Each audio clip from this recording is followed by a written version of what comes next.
All right. What's going on, everybody? Welcome back to the Thursday night hang here on the OnoLive channel with Coffee and Cigars live stream. Good to see all of you. How is it happening? It is August 20th, Thursday, and we're here with some coffee and cigars. And our cigar for today is going to be this cigar from a guy named Paul Stulac out in Halifax, Nova Scotia. So we're going to get into that in a little while. But first off, how's it going? Hope things are going well. Where are you guys tonight? If you're outside here in Maryland, this afternoon it was really pretty humid. Like it was pretty hot, pretty humid, and then we had some storms, and then or some rain, and then it was still hot and humid. And I was like, oh god, it's going to be brutal. But over the last few hours, the temperatures have cooled down. The humidity has become very pleasant. I was just outside getting the trash ready because pickup is tomorrow, and it felt actually chilly. Right? I mean, the temperature on the wall here is like 78 degrees, 78 degrees. So it's not terribly cold, but it's interesting. I think we got down to close to, maybe we were at 78 the other day. And I was thinking, man, it is chilly. But I mean, when you've been 80, 90 degrees, you're talking a good 15, maybe almost 20 degree difference. That's going to be pretty cool. And it's 8 o'clock. And I'm seeing that it's a little bit, we're getting closer to September because it's not so sunny anymore. It is getting quite overcast. So Andrew's with us. What's going on, Andrew? How are you doing? And George Shem is here. What's up, my man? And Tony's already here as well. Good to have all of you guys. So today we're going to be talking about, what are we talking about? We're going to be talking about, I've got a coffee for today that is something I've been working on this week. It is this weekend, tomorrow, Saturday, there is something called the Coffee Fest, which is happening at Vent Coffee Roasters at the Union Collective here in Baltimore. And it's a big coffee event that they host every year. It runs from like 11 to 5 or 11 to 6, something like that. And they have a competition. So the owner of Vent is an old friend of mine, one of my former managers. And I've always help her out as much as I can. And so this year we're doing the cold brew competition. And this is a competition where a number of coffee roasters come together to show off their cold brew, and we give out samples to all of the attendees, and the attendees vote with whatever one they like.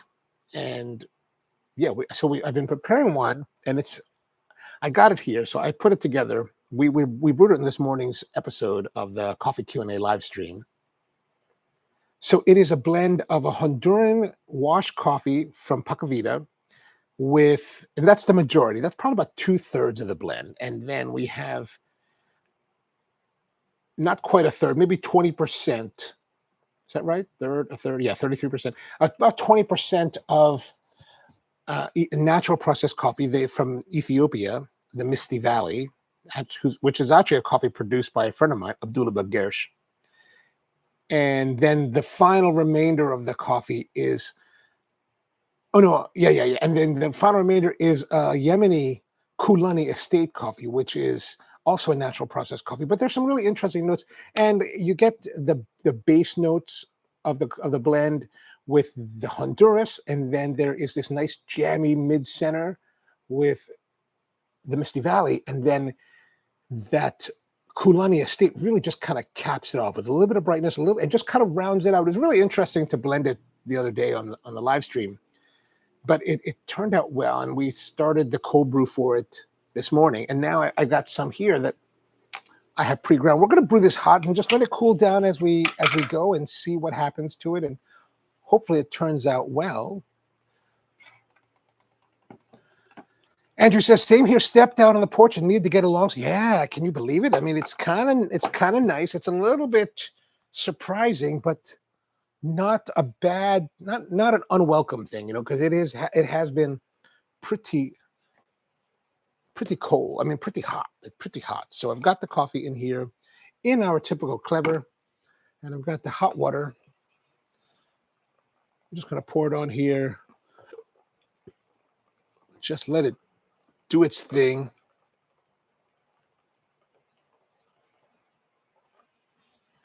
Okay. All right. Put the lid on. So how's your week been? Anything interesting happen? I'm trying to think of what's been happening. For me personally, it's been a fairly busy week.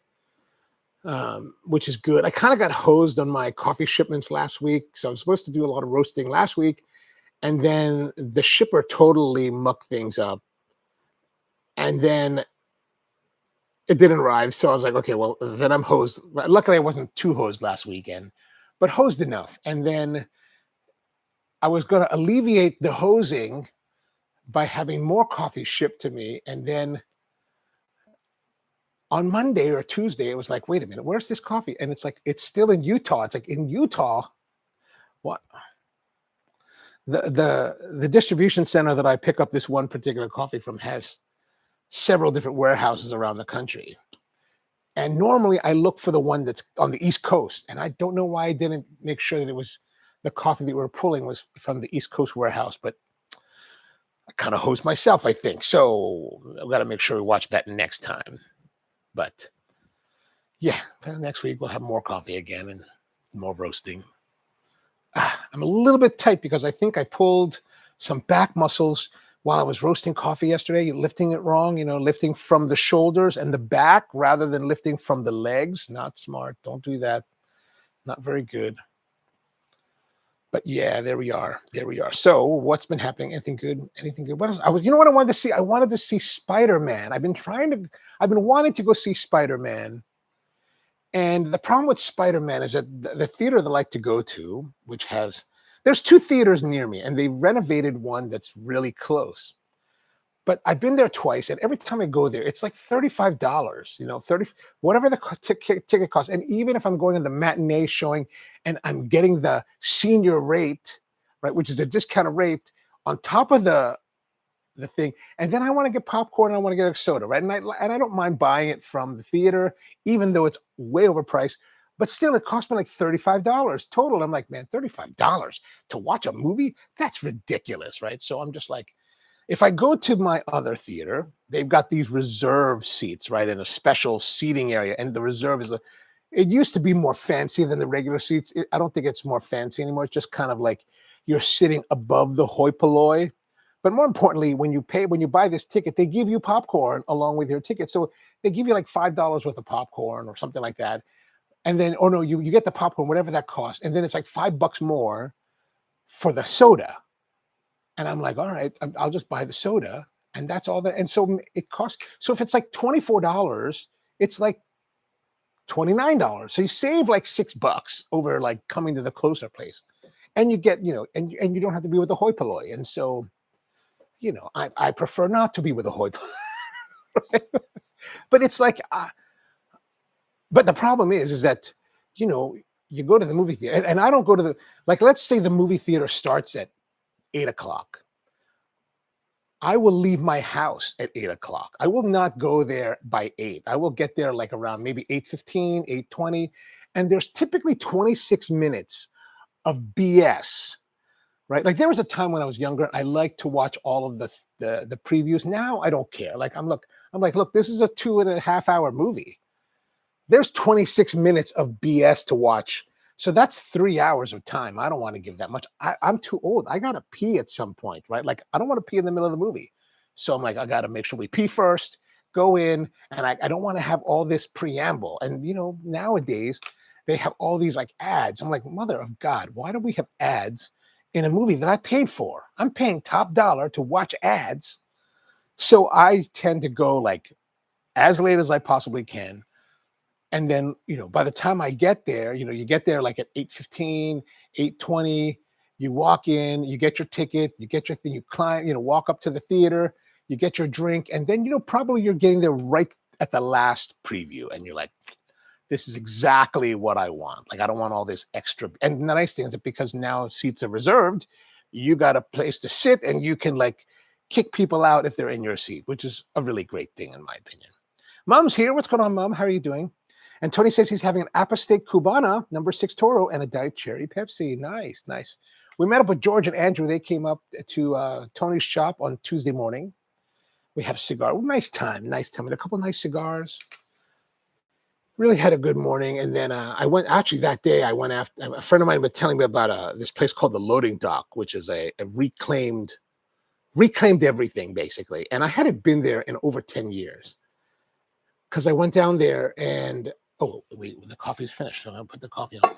And I went down there and got some lumber because I was looking for a project for lumber for a project. And it was great because I got these big like 2x4s, old reclaimed 2x4s from the day when they were actually 2x4 rather than like, inch and a half by like 3.5 inches now. Like there's like some of them are like super thick and super heavy, like old growth timber. You're like, wow, that's pretty wild. But $1 each for like 5 feet long. And I was like, wow, that's a good deal. I don't need to be that long. So that's perfect for my use. And I picked up like 7 of them for $7. And it's interesting. It turns out it's a membership place. And I forgot. I had a membership years ago.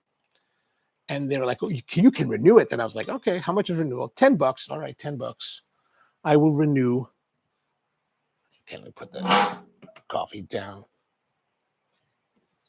And George Shamus enjoying the Lanuza Habano with a well-deserved vodka martini. It's been a busy week. Oh, excellent. Cheers to you, my friend. Cheers to you. And Tony had excellent. Okay, that's nice. That's nice. A little bit of jammy character to the coffee. Now, the coffee, of course, is very hot. But the whole idea behind the cold brew, or this being a blend for cold brew, so we need to let it cool down. So we let this cool down. We're going to drink it while we go, but really the important thing is to see how it tastes when it's cool, because that's how people are going to actually be drinking it on Saturday. And maybe we'll win. I don't know if there's any prizes. Maybe there's prizes. Who knows? I'm not too worried about prizes. The last thing I really want is more swag around the place because, man, I'm just like, too much swag. Like I've got, actually, speaking of which, if you guys are in need of some coffee equipment, like brewing stuff for home, let me know. I might have some extra stuff. I was going through some of the boxes at the new shop and I was like, man, I need to get rid of some of this stuff. So if you're in need of brewing apparatus, let me know. But what else has been happening? I ended up with a new cutting board project. I was out with one of my old managers yesterday, Sue. We hang out every like quarter or something like that. And she was like, I got this thing from a friend who was doing renovations for a client in their kitchen. And she had this huge, they built this huge like butcher block counter for their new kitchen. And they had this huge cutoff, like maybe like 2 feet by 2 feet. Like it's a pretty sizable, maybe 30 inches by 30 inches. Like it's a pretty sizable piece of, why is this thing not? There we go. My computer was like showing me that it's running out of battery. And I was like, it's plugged in. Why are you not doing that? But it's a big piece of maple. So basically those big counter materials, so 30, it must be 30 because 30 inches deep. And then they got about a 30-inch square. They just cut it off and it's all raw still. So she was like, I need to figure out how to do this. And I was like, just give it to me. I'll take care of it. Maybe in another month or so, we'll be ready. But, I almost did it today because it's really simple. All it needs a little bit of sanding and then edging and then done. There's nothing else to do it. She was like, what do you see? She was like, she asked me like, should I put finish? I was like, it all depends what you want. Like if you want to have a cutting board that's going to have the true hygroscopic properties that will kill bacteria and keep you safe, then no, you don't want any finish at all. You just want to let the wood be natural. But if you want it to look a certain way, then you put finish on it because then it looks a certain way. And here's something for you to consider, right? If you have wood cutting boards, most people put finishes on wood cutting boards. And when I talk to people now, I always try to encourage them not to, because a wood cutting board, and this is true whether you're talking long grain, which is the long grain, or the end grain, which is that end part. You must have a piece. Oh yeah, like here. Right? So this is long. This is end. And this what I'm going to tell you is true regardless of which way the orientation of the board is being made. Some cutting boards are made with the end grain, right? You see all the blocks and they're in rows and all that. And some are made with like long strips.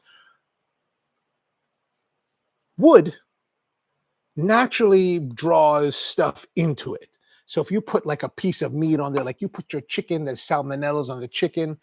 Like if you're in a commercial kitchen, like at Spro or any commercial kitchen, most commercial kitchens are using synthetic cutting boards nowadays. because in some ways it's more sanitary, especially for dishwashing and all that kind of thing. It's much easier. It's much more, not easier, but it's more convenient in a commercial environment to use synthetic cutting boards than it is to use wood cutting boards. Plus, the health department gets a little bit wiggy. You never know what they're going to say. But in the food service world, you maintain multiple cutting boards. Now, a lot of them are color coded. So you have, red for meat and then, different colors for all the different foods. That way you prevent cross contamination. And that could be a big issue. For example, if you're cutting chicken and then you don't rinse it very well, you don't wash it very well, and then you start to cut lettuce, well, that could transfer some bacteria to the chicken or to the lettuce, and then people eat the raw salad and they get ill with giardiosis or something like that. It's not very fun, right? So it's a very thing that you'd want to avoid. But in a home environment where you're using wood, it's a little bit different. And if you ever notice, like, have you ever gotten like old school Chinese, like especially the Hong Kong style Chinese, like barbecue joints where they have the ducks and the and the char siu hanging from the hooks in the window? If you look in those windows, you always see that dude there chopping everything up, and he's usually got a huge butcher block. Typically, that's kind of like has that parallax in it, right? Because they've been using it for the last 20 years, and they've chopped away a lot of the wood, so it's almost like a bowl. So all of that. So when you're cutting when you're putting the bacteria on the surface of the wood actually draws that bacteria in. And a lot of people are like, oh, you know what, you don't want that to happen. Like, you want to put the finish so you prevent that from happening. You really don't. You want to let that happen because the wood, in the interior of the wood, is an anaerobic environment. Pretty much everything dies in an anaerobic environment. So all the bacteria that gets caught in there is dead. So you don't have to worry about it. So it naturally kills the bacteria. And they've done studies where they would take the wood, put bacteria on the surface of the wood, let it absorb into it, and then they would plane it and they would slice it and do readings through the thickness of the wood, and it was all gone, nothing.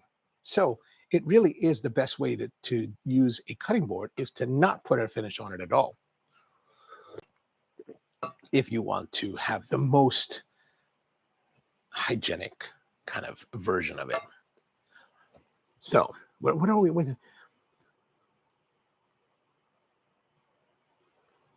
Andrew said, saw Spider-Man also $60 for two in standard and 8 p.m. movie. Didn't actually start to see 8:35. That's craziness. That's why I don't go to the theater early. I'm like, I'm not going to the theater. Like, I called the theater one day and I was like, hey, how long are the previews? 26 minutes. Okay, thank you. Right? It doesn't make sense. So was it good? Did you guys enjoy Spider-Man? Like, should I rush out to see it? I've been trying to go. Like, it's like, I want to do it as cheaply as possible. But evidently when you're trying to avoid the hoi polloi in the reserve seating, I don't think they have like matinee prices, or unless it's the absolute first showing. But typically at that theater where they have the hoi polloi avoidance, I want to go see the later shows. And then the shows are either, the screenings are like 7:30, which I don't want to go to, or like 10:55. And I was like, 10:55, that movie doesn't start till like almost 11:30. And then it's 2.5 hours. Do I want to be coming home around 3:30 in the morning? I don't know, man. I'm like, I got to go in the daytime, but I just don't have the time of the day. It's really this week at least. Maybe next week. Who knows? Tony says bragging rights are sometimes better than. I think that's always the better way nowadays. Before, I would like to have that. And Andrew says, little the Stulac from Tony and the Balvenie Doublewood this evening's adult beverage. Excellent, excellent. The Balvenie is very nice. We will light up the Stulac in a little bit. So tonight's cigar is the Paul Stulac. I don't know if it's Stulac. Maybe it's just Stulac. I keep seeing like ST stuff, and I think of Still and like all that Steiner and, German, Stulac. Maybe it's just Stulac. But Paul Stulac is a gentleman who is a coffee guy that George Brightman was speaking very well about. And I was like, I don't even know who that guy is. But evidently he's from Halifax, Nova Scotia. Young, and compared to us, he's a young guy, like maybe 30s, or maybe older. Maybe he's in his 40s, because evidently he started doing cigar business maybe 20 years ago. So he's not a young buck anymore, right? But he's definitely not as old as us. But he is Evidently, he's got great reputation. He owns a cigar shop in Halifax, Nova Scotia, and then evidently his story is that, from what I've gathered, his story is that he is from Halifax, was living for a while on the west coast of Canada in Vancouver, and he found cigars there. And if you're in Canada, most of the cigars you're smoking, especially 20 years ago, are going to be Cubans because they didn't really have a lot of New World cigars back then in Canada. A lot of it was mostly Cubans, and because we're talking now 20 years ago, so we're talking like early 2000s. So we're like, if we think early 2000s, let's say just 20 years ago, 2006. I mean, Tatawai was only 3 years old at the time, right? So we're talking like really, everyone, the Nicaraguan coffee scene was still quite nascent at the time. And he enjoys cigars, evidently, and decides that he's going to move back to Halifax and get into the cigar business, starts a cart somewhere, and then eventually opens a shop somewhere in Halifax. And somehow fell into this what do you call that? The hole. What do we call the holes? You fall down a foxhole or something of making specialty cigars. So he went to Miami, down to Cayo Ocho, and met this guy Peña, who owned a cigar factory there, and just grooved with him. I guess maybe like how Pete grooved with Pepin, he grooved with this guy Peña, and they started working together to make cigars to his desire. And I'm interested to try. I'm looking forward to try it because people have spoken well. The reputation seems to be very good. Nowadays he's got quite a large line of cigars, and distribution of his cigars evidently is being held by the Privada Cigar Club, which is where we got them from. Tony is one of the dealers of Privada. We were there on Tuesday, and he was like, "Oh, you should give these cigars a try." George Brightman was like, "Oh, you definitely got to try." He knows Paul and then was speaking very well of it. So I'm hoping that it turns out well. Now, I got to be honest, I had to be a little bit concerned because I got a HVC limited edition that I smoked last night. And God, if it wasn't awful, it was just terrible. It was fine. It was fine. It was fine. It was fine for the first, part of the first third. And then it was terrible. And then at the very end, it was okay. It was fine. It was fine. Bright, nice. But that terrible part, man, it was plugged. Oh, no, it wasn't plugged. It was like tunneling. You could see a tunnel through it, and it was all hot. And then you could if this was the cigar, right, you could feel the heat. If this is the burn, you could feel the heat. Feel the heat. And it's just pushing me to decide to put it down, right? I'm like, oh man, I can't. But I mean, I powered through it because it was the only cigar I had, and I'm like, well, I'm just gonna smoke this. I don't want to burn something else. And yeah, not so. I don't know how you guys are, by the way, because okay, Tuesday we smoked 2 cigars in a row, and I was actually done after the first one. I was like, okay, I would like to stop now, but we're being put, want to hang out and want to enjoy the time with everybody. So I smoked the second one, which was also very good. But lately, I'm not into that. I'm having a harder time with the 2 cigar thing. I met up with Bud a week ago. We went shooting on Friday at the skeet range. Had a great time. Had a cigar. And I was thinking, I was planning to watch Strange New Worlds last Friday, have my Roma Craft, sit down, enjoy myself, and I was just like, I'm done. I just don't want to have any more. It's like, God, what happened? There used to be days we would do 5 cigars a night. So I was like, things have changed, man. Things have changed. George Whiteman's here. Forgive me, guys, but I have the Avo event at Capitol tonight. No worries, man. No worries. And I have to keep the new and brand ambassador in line. Excellent. I hope you enjoy the Stulac Miami. I didn't hear from him today, but I'm sure he'll check in. No worries. Hopefully he doesn't check in. God knows, we might not like it. And then what are we going to do? Then we're going to be embarrassing. Andrew says, Balvenie, my go-to space side, and Lagavulin is my Islay go-to. Oh, Balvenie is your go-to space side. The Spayburn is my space side go-to.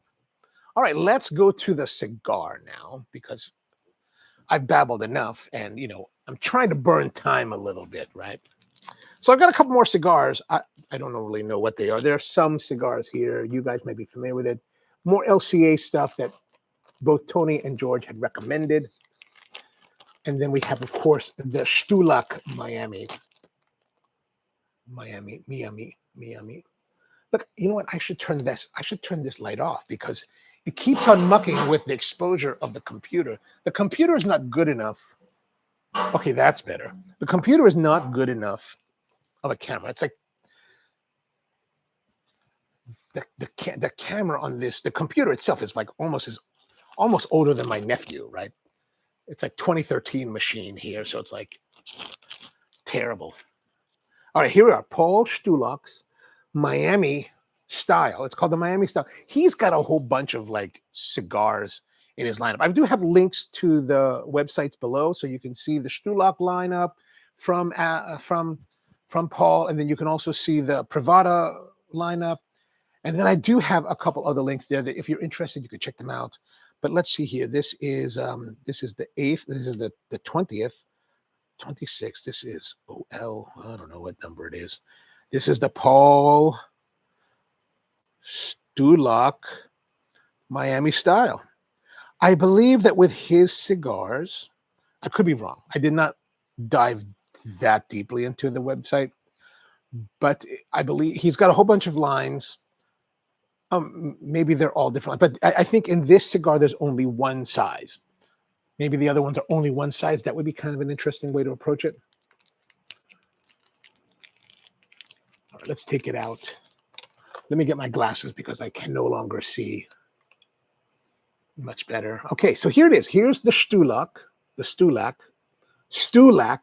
It's kind of like a lighter cigar. If I remember correctly, it is a Habano.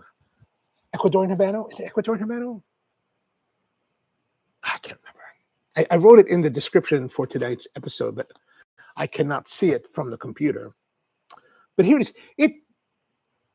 It seems like a nice wrapper, no real big veins. But you know how sometimes we have cigars that have very supple and like aniline dye feeling leather surfaces? This is smooth and it is a little bit supple, but doesn't have some of that really sexy suppleness to it. It's nice. It's nice, but it's not like, you know what I'm saying? Ooh, on the nose. Wow. So the wrapper has a beautiful sweetness. Oh, actually, the tobacco. Gosh, there's a sweetness to the fragrance of this tobacco that I'm not. I've smelt it before in a tobacco environment.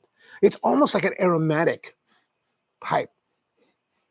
It's that fragrant and that distinct, like a sweet jam. Wow. And none of this manure that we normally talk about with cigars. Where's my cutter? The problem that I have with these reading glasses is that I have to be careful because, you know, I don't know if you guys have readers, but mine are really kind of mild. They're 1.25 magnification. But when my optometrist was all like, you got to be careful because you can't really look around. And if I look around and I try to walk with them, I do get kind of like dizzy. It's really not a very nice thing. Okay, so Tony says most LCA project cigars are only one size. Yes. But I wonder, like, are the other Stulac stuff, does he have multiple sizes or just one? All right, so let's cut this off here with our 12-year-old Cigar. Oh, that's just a short little cut right there. Look at that. Tony says, Buddy says you have Nicaraguan Habano. Okay, Nicaraguan Habano. Okay, so that is directly from LCA or Stulac's website. So that's going to be the ultimate authority. Don't listen to what I say. Just look at what I wrote because that's really the best way to look at it. Let's see. I think overall it's a relatively light colored wrapper, right? It's not terribly dark, but it has a really lovely sweetness, sweet smell, sweet, jammy. Like I really like the fragrance. I'm going to give it good marks, solid intensity. Let's do some cold drawing. Cold draw's a little bit tight. A little bit of dusty.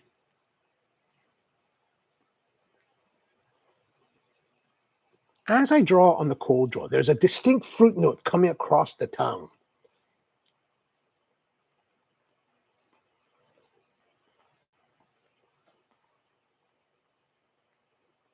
Like a jam.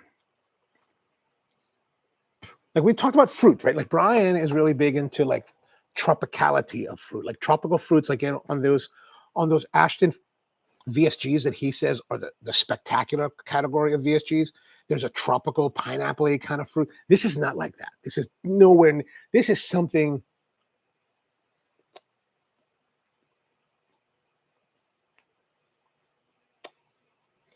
like berry, like blueberry, strawberry, jam. Ooh, kind of freaky. Okay, that's quite interesting. Like this is not usual flavor notes that I find in cigars. Huh. I didn't think Miami was that cool a place.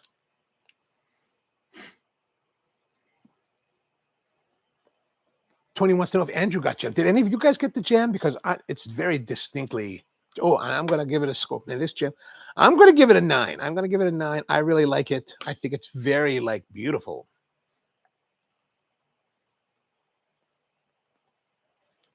Wow.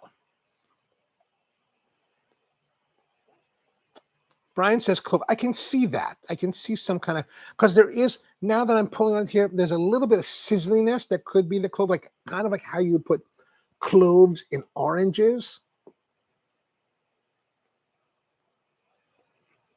And Andrew says he's getting woodsy notes. But how about for you? Did you do cold draw on yours, Andrew? All right, here we go with the phaser. The phaser is a bit of a brute force weapon. Like I end up scorching the sides of the wrapper sometimes with this thing because it's just good for, showing Romulans who is who. But man, sometimes it's a little bit. Plus, I think you waste a lot of like butane because it's just like you don't want to hit it too hard because you start to scorch everything. It's a bit of a ridiculous thing.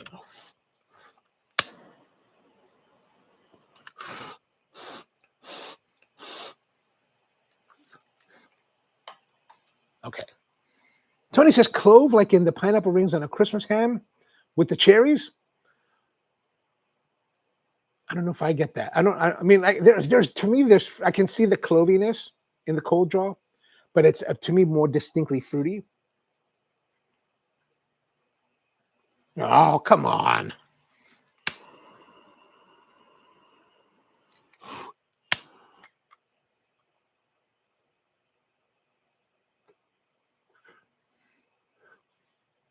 Okay. I definitely get a little more. So the first couple puffs, I feel like there's some spiciness to it, like a clovey kind of. I can see the clove part that you're talking about because it does have that kind of clove, like almost like a cinnamon sharpness, but without necessarily being cinnamon.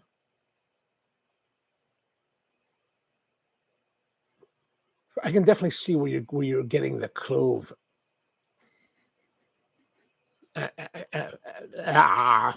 character. Brian's asking Steve out there. Steve has not. Actually, we haven't seen Steve in a few weeks, man. Okay, I gotta say, first few puffs, that last puff that I just had, there's something that just kind of caught me as I was exhaling, and that is this. There was a sense of luxury to that last puff.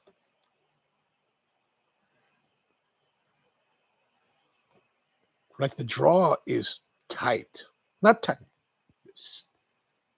properly snug. Like if you smoke the Revenge, the box press Robusto, it's very easy. This is comparatively, this is snug. There's a nice resistance to the draw.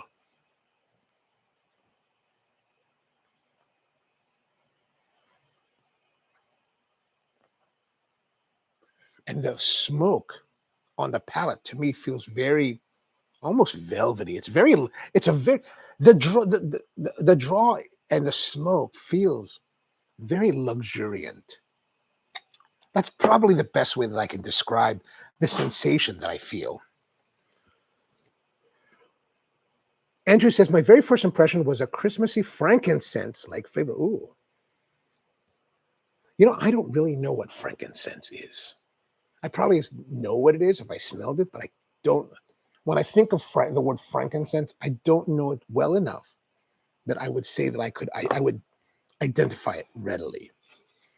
But there is that spicy sweet, like if maybe that frankincense,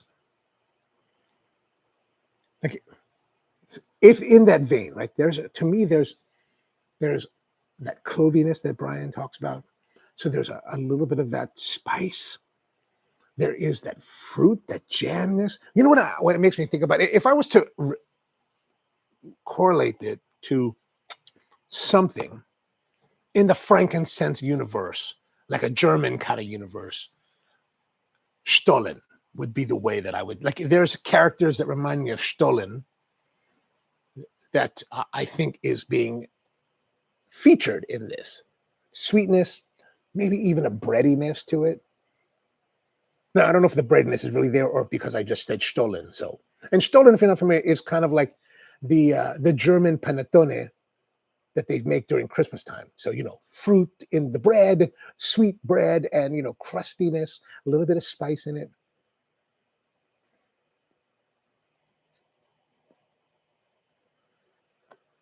Oh, that's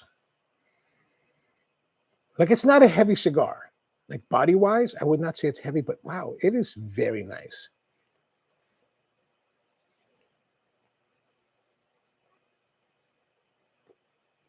I like this that a number of us have the same cigar tonight. I think that's a great thing because it's a way for us to interact and experience similar characteristics of the cigar while discussing it. I think that's really kind of like the idea that I've had since the beginning. Rusty says, greetings from Cape May, New Jersey. Last minute getaway before school starts next week. All right, excellent.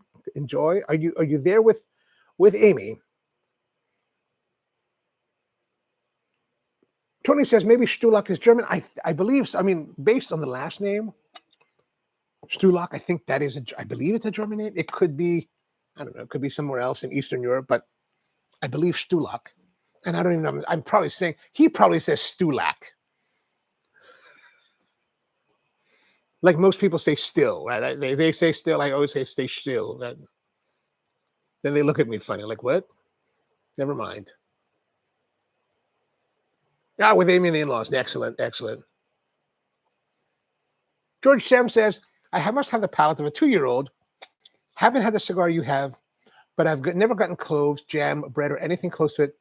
You know, but here's the thing. Like I said early on, when I was during the cold draw part, there are notes that I'm sensing that I don't really sense in most cigars. Like this jamminess to it, maybe even this clove-esque character. It's very unique. Like it's not normal. This is not like what you get out of. Like I've never gotten this. Like I know you smoke a lot of Huenses and a lot of the Nick Manillo stuff. Like I've never had a Nick Manillo cigar that had anything like this is offering. Like this is something else. I mean, I really do think that if you come down to Tony's shop on Saturday, try this one. I mean, of course, we're just starting out, but if this continues to perform in the way that it has at this point, it'd be worth it. But even if it turns out to be a dog rocket, it'd be worth trying because this jammy character, this clove that Brian and them are seeing, these are interesting experiences to try.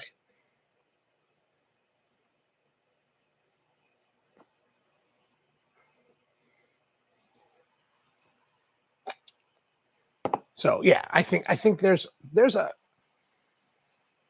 and that's part of the reason why I like to try a lot of different cigars as much as I can because there's so many potential possibilities. A lot of them don't deliver, and that's true. But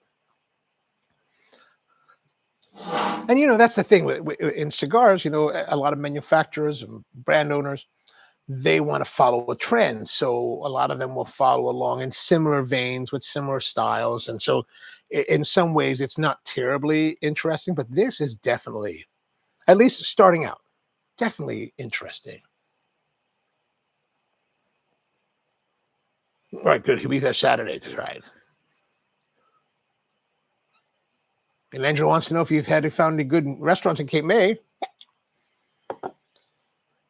Tony suggests to make I would say definitely, this, because it doesn't have a heavy body.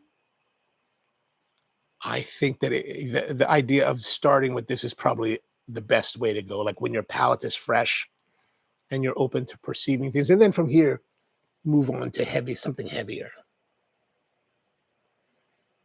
Because if this continues in the way that it's starting, it's not going to be very heavy. It's not going to be too, it's not going to weigh you down.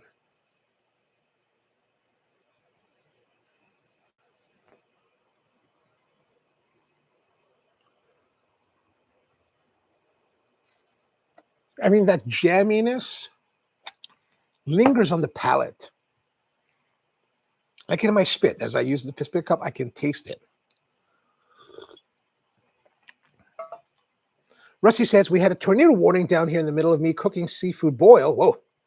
All right, send me a pic. All right, send a pic. Let's see.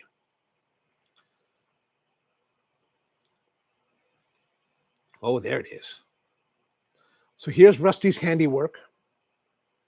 Seafood boil. Wow, dude, that looks great. Oh, it's fully assembled. It's fully assembled. Oh. Lovely, dude. That looks great.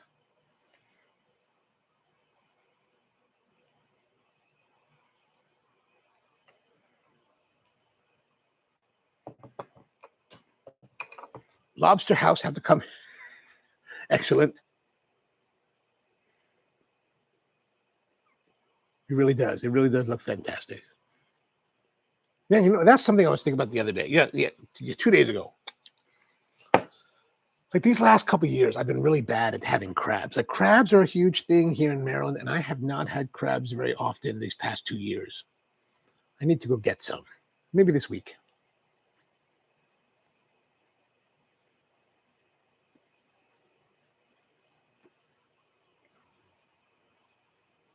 Yeah, there's definitely a jamminess to it. Are you guys getting still more of clove?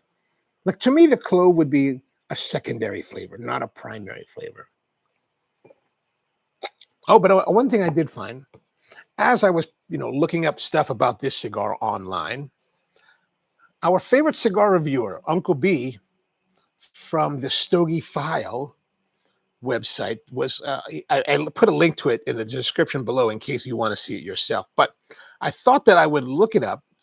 I did not look it up until right now. Like I have not read. I was going to read it, and then I was like, maybe I should not read it. But let's see. So this is it. The review, Paul Stulac Miami Style. He just wrote this on June 28th, so fairly fresh. So here it is. Oh yeah, like Bud said, Nicaraguan Habano binder filler. Again, no disclosures. Toro 6x52, $12.10 single. I don't know how much mine costs.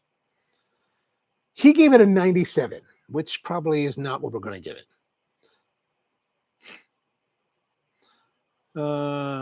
Let's see here. I'm going to try to skip through what he's talking about here.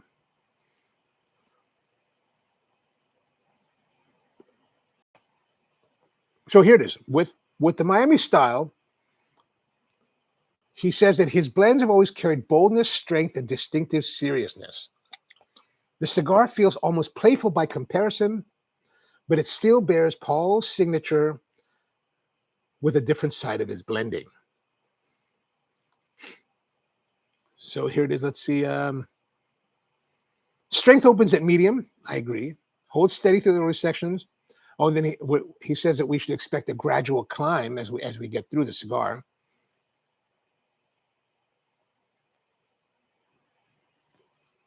He says that the cigar is beautifully rolled, firmly packed with no soft spots. Oh, and Tony here. Look, here's Tony. Tony just sent me this. He's like, oh, here's my shrimpies from the Barbie. Nice, dude. Nice. Firmly packed with no soft spots, and the wrapper glistens with a light oily sheen. I did not get oily sheen on mine. I don't know if you guys got oily sheen on yours. The leaf feels slightly rough under my fingers. I didn't get roughness, but it certainly wasn't the supple aniline dyed leather that we've had on other cigars. And a closer look shows tons of tooth. The band is all Miami Vice, pink, blue. Oh, yeah, that's true. Miami Vice. Miami Vice. Very Miami Vice. The wrapper aroma is rich with vanilla, dried fruit, sauerkraut. I did not get sauerkraut, and chocolate. Other than sauerkraut, I'm reminded of a confectionery shop. The foot is like a fruit stand. Yes. It takes me right back to Olson's cherry stand in Sunnyvale, California. Strawberry fruit roll-up, Bing cherry, pear, more vanilla, and chocolate. The cold draw is quieter by comparison, giving me hay and cedar. There's that cedar, which could be like that clove you guys are talking about. Strength comes immediately right out of the gate, and first puff lands with sweet cedar and Cuban coffee. I don't get coffee, but then again, I'm drinking coffee, so I don't normally get coffee in cigars. Toasted almond follows quickly, then resolves into marzipan. Wow, he says wow, and I say wow, because that's some descriptions right there, man. Tony says, sent you a pic because I thought my butter garlic grilled shrimp looked better than Rusty's. Oh, nice, dude, nice. The cedar chars slightly while espresso starts pushing the center of the profile. The body is already past medium. Dark burnt brown sugar comes underneath. Lemon peel. I don't get any of that yet. All right, we're going to continue on. We're going to continue on. We'll read more later.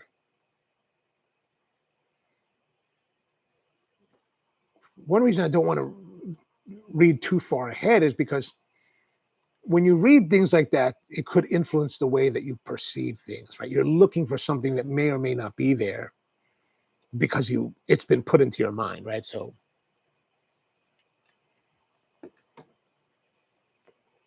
but the flavor is really nice. Like, it's not a heavy cigar.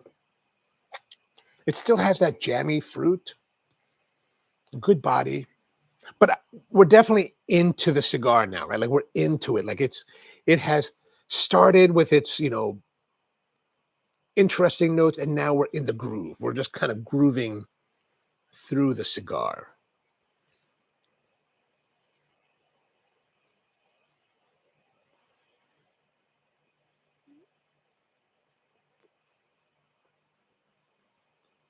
Like, it is very enjoyable.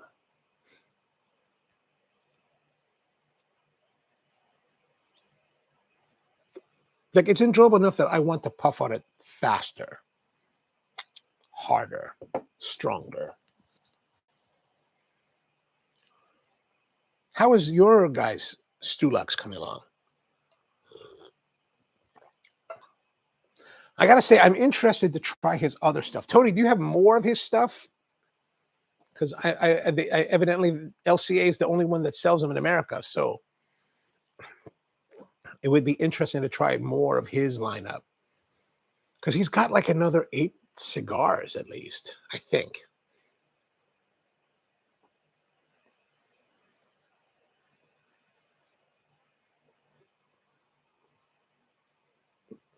So we've got the ash is going well, looking very solid. Nothing wrong there.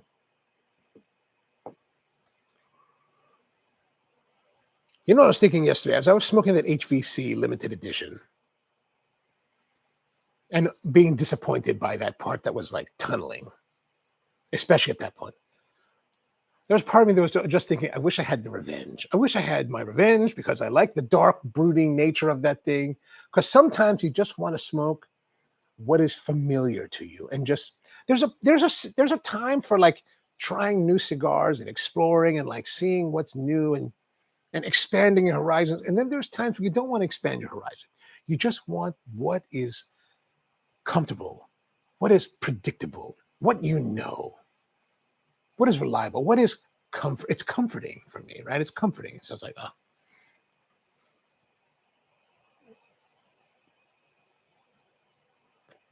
Tony says, not currently for his other Stulac lines. Just that one. All right, very good.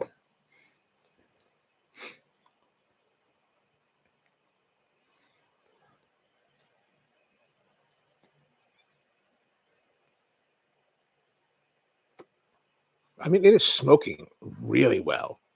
Like just a good amount of resistance to the draw. I'm going to tap it out because I don't want to spill any, but I'm hesitant to do. I always don't want to tap it, but I don't want it to spill over everything. So that makes me irritated.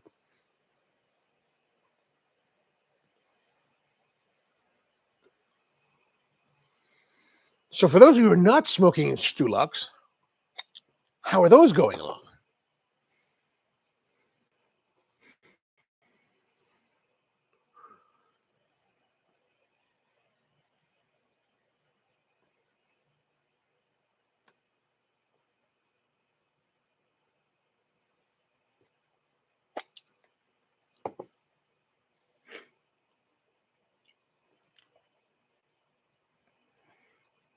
Although I should slow down because that last one, maybe I'm starting it too fast because that feels a little bit ashy on the palate.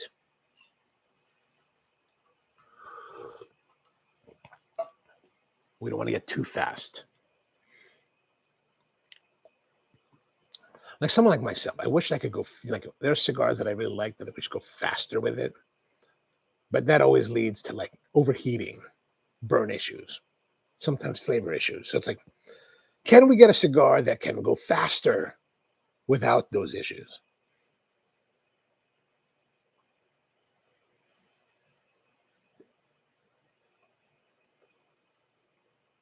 So like I mentioned, I went shooting last week with Bud. Turns out I hadn't been in nearly a year. Last time I went shooting was like in September of 2025. I was like, well, because I keep a learning log in my phone. So I looked it up. I was putting my score in. My first score was dismal, right? 20, you get 25 shots on a round. I think my first one was like 12. I was like, oh God, that's like half. It's terrible. And then my second round, we only did 2 rounds. 17. And I was like, oh, okay, good. That's better because you know what? My last round in September was 17. So I was like, okay. If I maintain consistency after nearly a year, not too bad. Cannot complain.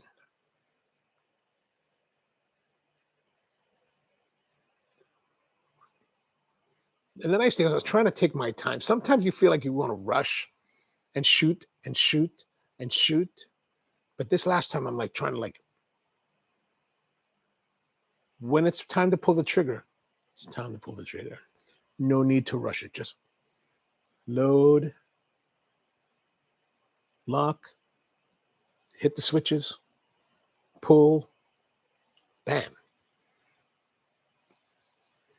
I missed a lot more than I thought I did. I was like, oh, man. I was like, damn it.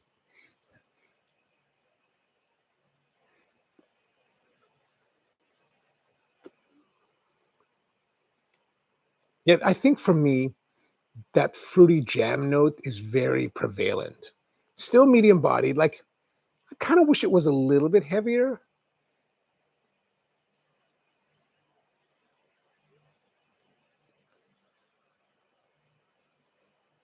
But if he's trying to get like maybe, I don't know, maybe there's some kind of Cuban-esque kind of character that kind of, because a lot of those Cubans, like if I think about the Monte Cristo type of Cuban, they're not terribly heavy either. They're kind of like that nice, strong, solid medium, which this is where this is kind of a solid medium.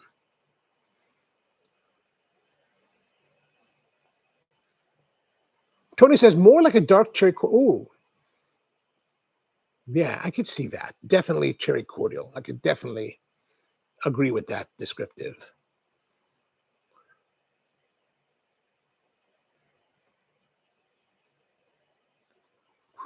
That would give you some heaviness. You know, I wonder, like, we talk about these kind of things, like right now, that would give you some kind of heaviness. This is why I wish that cigar makers would disclose more of their blends, right? Because let's say there's over the time of us smoking and discussing cigars, what we like about the different cigars, what we hate about the different cigars, and then talking with some knowledge about what's actually in the cigar.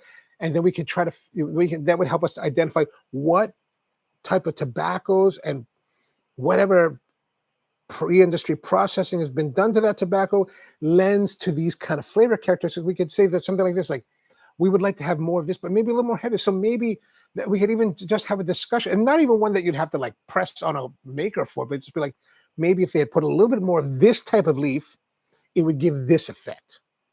But instead, we're just ignorant in the wild because manufacturers refuse to disclose anything about their blends due to some kind of proprietary idea BS, which I think is BS.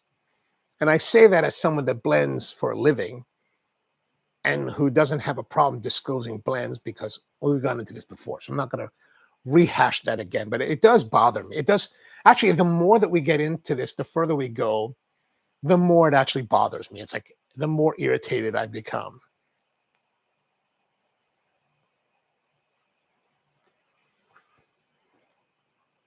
Andrew says the Scotch may be overpowering as cigar taste is all nasal cavity, but loving the retrohale. Oh, I wonder if you steered away from the Balvenie for maybe 5-10 minutes, if that would change what you're perceiving in the cigar. Tony says, so if you made that the BA wrapper, that might give you the extra richness you just, I mean, it may be, but I don't know, because we don't know what goes into any of these cigars and how they work together, right? It's always that mystery of like, I don't necessarily think that it's just an Arapiraca wrapper just changes and makes everything the way that I might want it to be, or makes it a certain way. Who knows? Who knows? I don't know.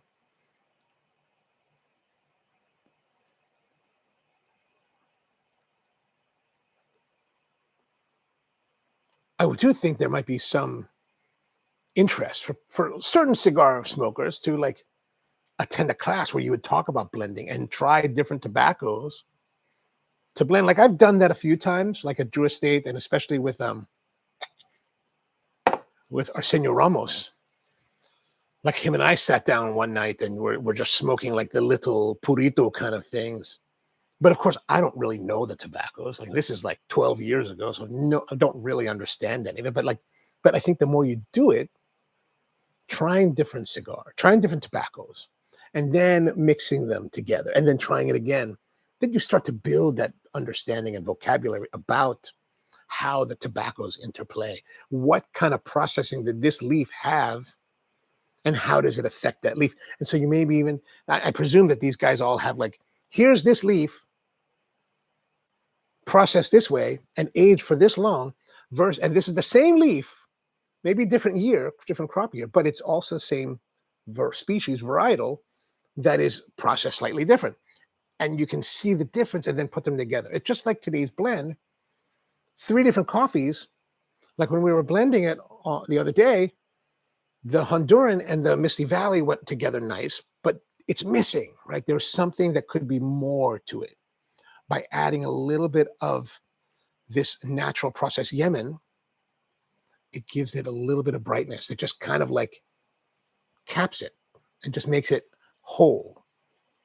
Right? It really it rounds it out.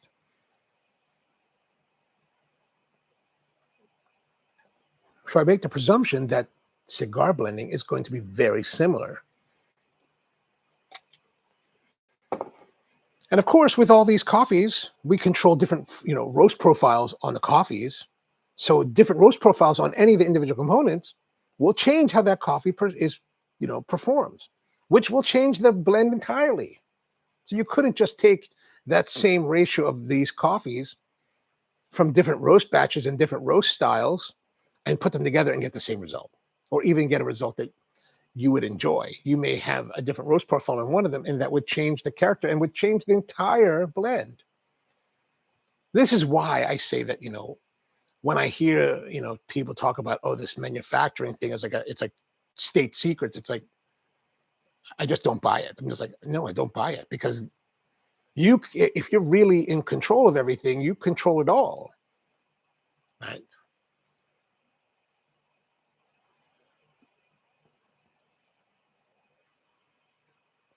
These are my thoughts. But this is still really nice. I'm enjoying it.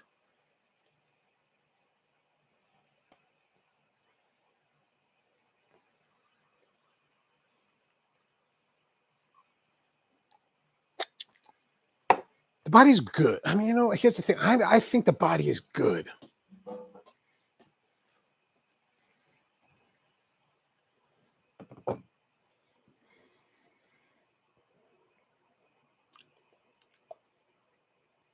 Like, I think it's solid. I think it's good. Here's the thing. I'm saying it's good.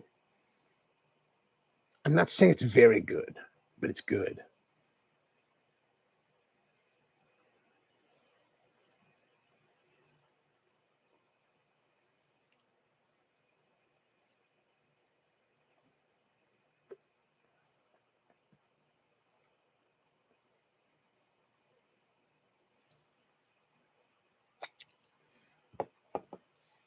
And why I'm kind of hovering on that thought of the body being good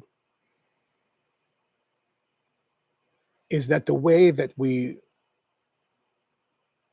form the scores is based on how we describe the experience.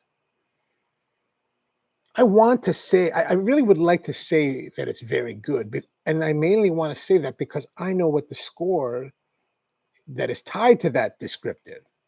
But my real gut reaction is that it's good. It's a high good. It's not a very good.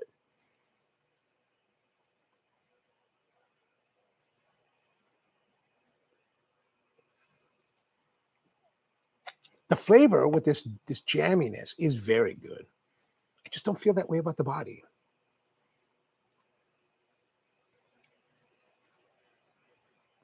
And I want to be able to say it's very good, but I just don't feel that it is as a description.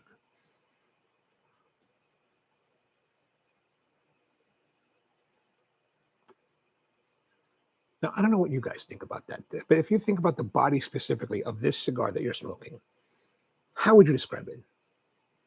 Would you say that is average, good, very good, excellent, extraordinary?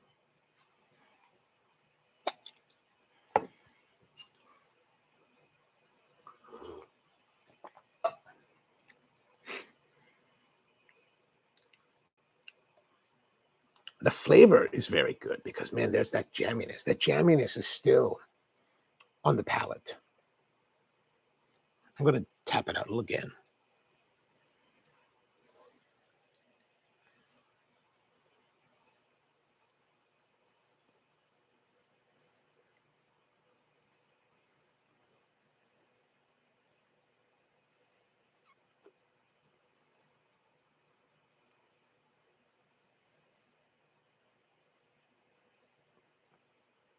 Yeah, let me know what you think about the body. I'm interested to know.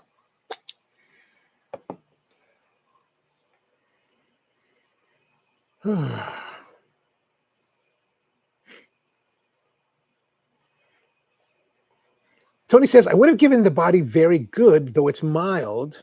It has a lot of flavor. But that's the thing. It's like flavor and body are separate, right?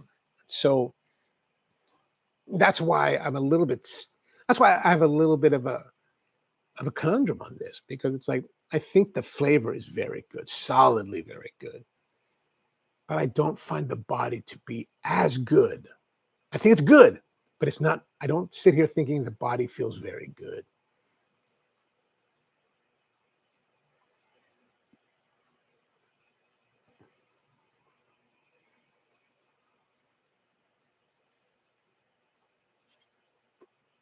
So remember, why am I harping on this? Because in our scoring system, like I said, we look at average, good, very good, excellent, extraordinary. Extraordinary would be 10, evidently a perfect score. Average would be 6. So good is 7 to 8. Very good is 8 to 9. Excellent is 9 and up. So, but I'm the body to me is just good. Hi, good.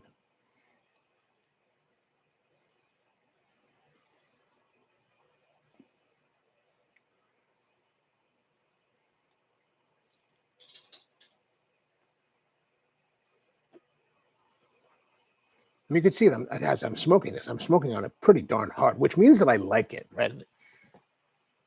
If I'm smoking something hard, and you guys that know me know that I smoke pretty fast.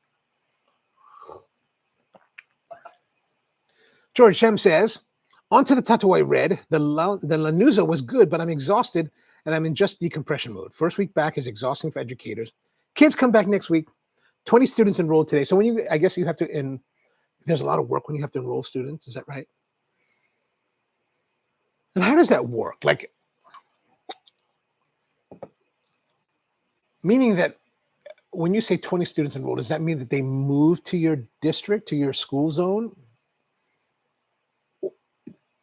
And is that something that happens? Like, if I move to a school zone, would my kids automatically be enrolled in a school? Like, I don't understand. I don't know how that works. I don't know.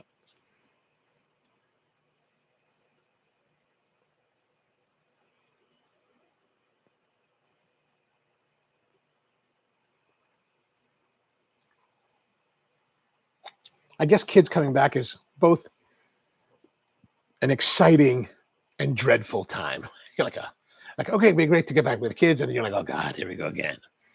Another 9 months of this madness.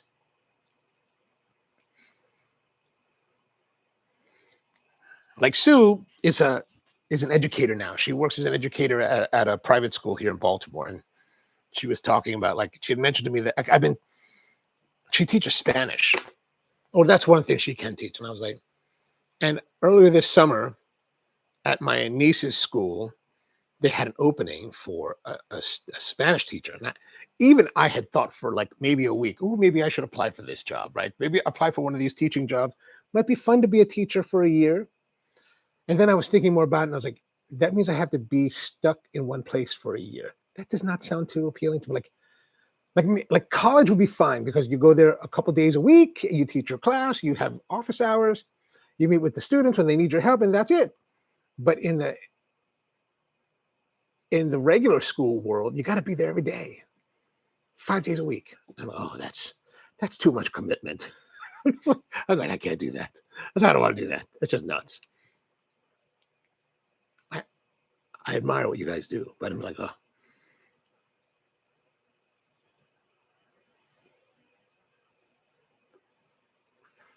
Yes, scheduling them with our existing population is challenging. We're already over enrolled and now more are enrolling. These are challenges federal laws. Ah, okay, gotcha. I guess in a public school setting, you really can't turn away students, right? You can't say, no, we're kind of full. So, just hang out for another year. Hold yourself back a grade. No, that doesn't, I guess that doesn't work.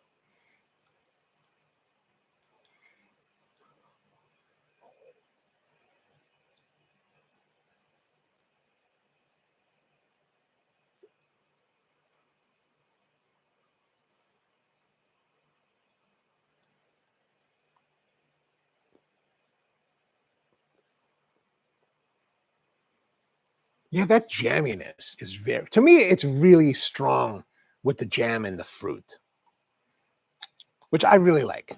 Like, I like that a lot. Which goes in line with what I tend to gravitate towards. Like in coffee, I like natural processed coffees, which gives a more fruity character to the coffee. So this is definitely in my wheelhouse. Oh, Maryland State Fair is starting soon. And I don't know if you ever thought about this, but in the state fair, they have these home crafts competitions, right? State fairs are really about, you know, craft and agricultural competitions. And so last year, my mom and my aunt used to compete in the baking stuff.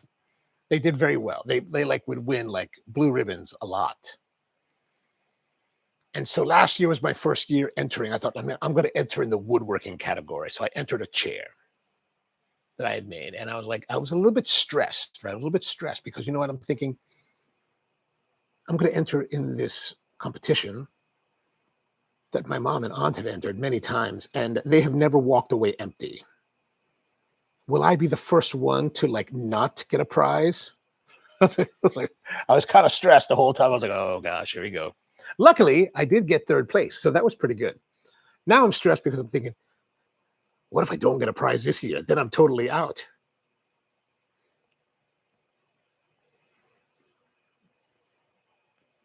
But I have figured you have to, whatever you enter, you're supposed to have made within the past year.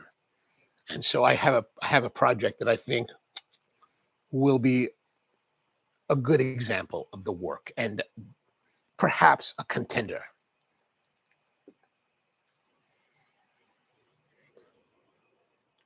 One of the things they almost disqualified me last year because it was a chair, and evidently there's a size requirement. Like you're not supposed to be over a certain size without prior approval. Luckily, they gave me the approval, and I was able to enter. This year, I'm definitely going to be within the parameters. So hopefully that'll be a positive thing. I want to take the band off. The band's a bit sticky. Well, you know what I did not really understand? So he works a lot with this guy Pena. Paul does. And I'm not so clear. And I think it is Pena does make this for this particular cigar for Paul, but I'm not totally 100% sure if that's actually an accurate statement. I presume it is, but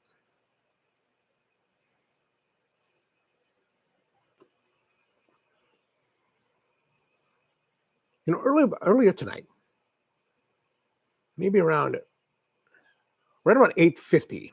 I was looking at the clock. I was like 8:50. Okay.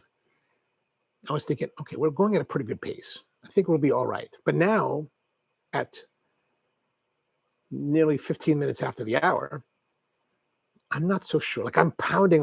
I feel like I'm smoking this pretty hard. I'm like, oh, will it last? I don't know. We're gonna find out.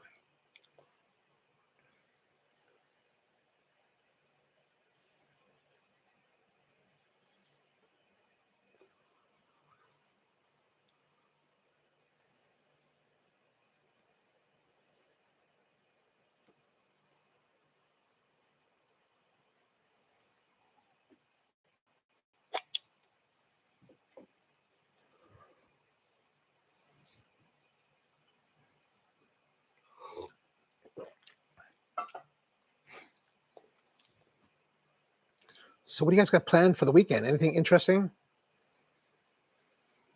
I'm trying to think. What was, I had like the week started off relatively full but smooth, and then it got like kind of crazy.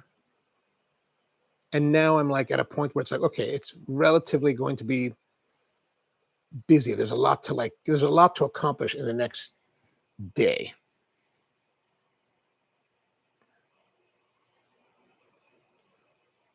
George says end time 9:50, and you have faith this week. All right, excellent. We'll try it.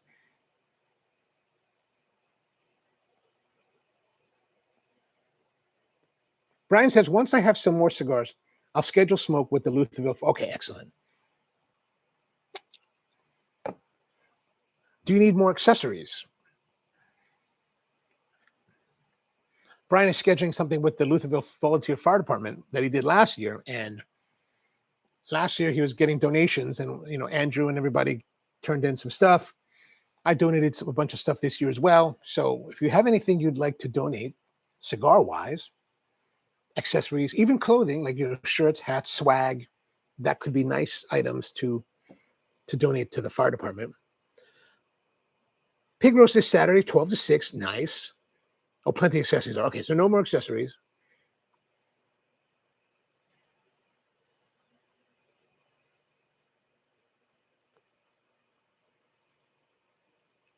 Is the pig roast nearby, or was that far? I think you were saying far away?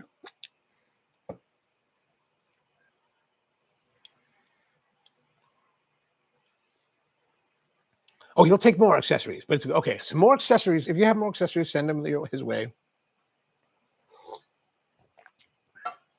So the coffee, by the way, good sweetness. It's cool. It's still a little bit warm, but it's relatively cool. But nice body, nice sweetness, really well rounded. It is what I'm hoping for, and I'm hoping that the cold brew that we started this morning on the morning show, which will be done by tomorrow, will be, if it's as good as what I have right now, it'll be what we're looking for. So pig roast 40 minutes. 40 minutes away. Okay, gotcha.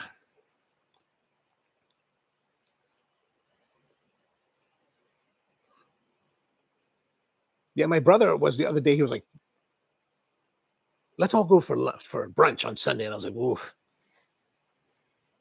Because I usually make my rounds on Sunday with some of the restaurants. And I was like, oh, okay. I could do that Friday. No, I can't really do that Friday.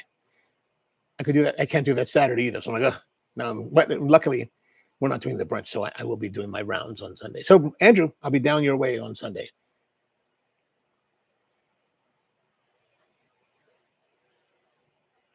There is a coffee joint somewhere in Alexandria that does some kind of coffee omakase. I was thinking maybe I'll try to schedule a omakase coffee thing on Sunday afternoon if they have openings still. That might be kind of interesting to check out.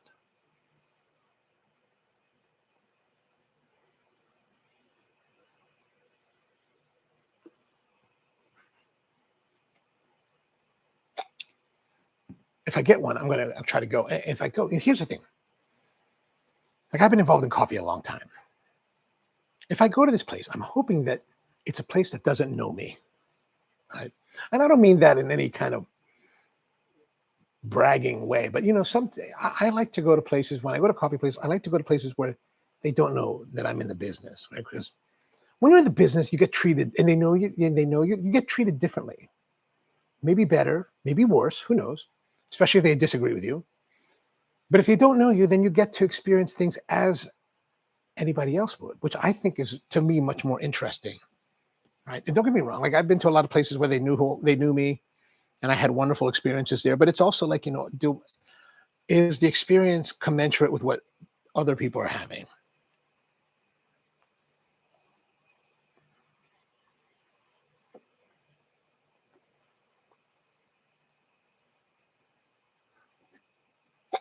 Steven's here. What's going on, man? How are you? Good to see you. How are things down in Phoenix?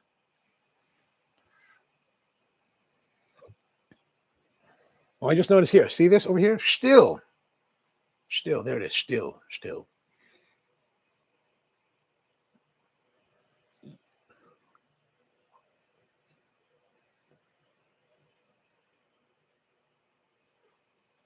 I do have a Still chainsaw, but it's in parts. I got to rebuild it. So it's like, I bought it like in the winter, and I've been meaning to rebuild it. And it's just like trying to get that time to do it. It's like, and then understand how to, like, I don't really know small engine work. Like, I know, I bought it because I was like, I'm going to learn how to do small engine work. I have no idea what I'm doing. Like, I read things that, like, you got to check the compression. Like, how do I check compression? I need to buy like measuring tools or something.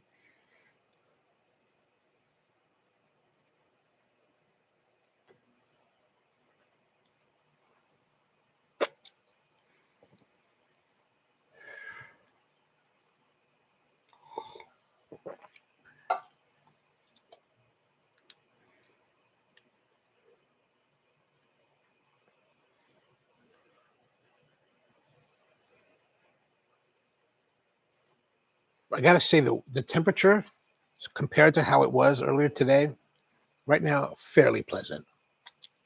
I'm hoping that we will have a carryover of this environment until tomorrow night, because tomorrow night is going to be my Strange New Worlds night.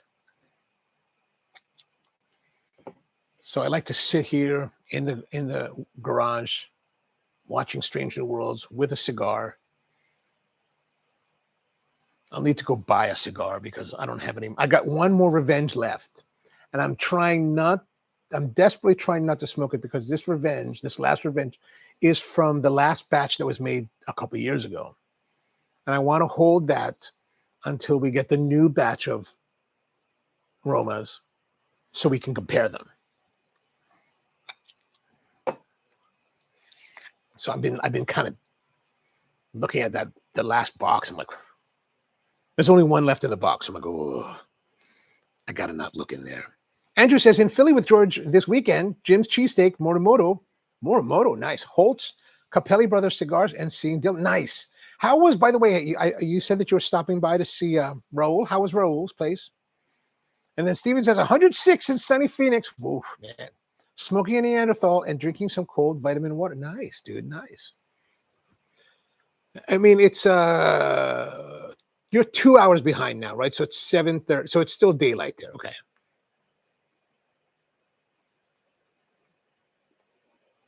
Right. This time of year, you're 2 hours or 3 hours behind.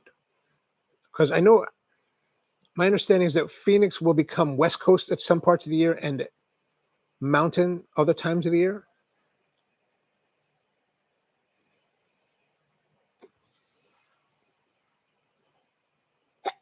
Yeah, very jammy still. Very jammy. Oh, I need to.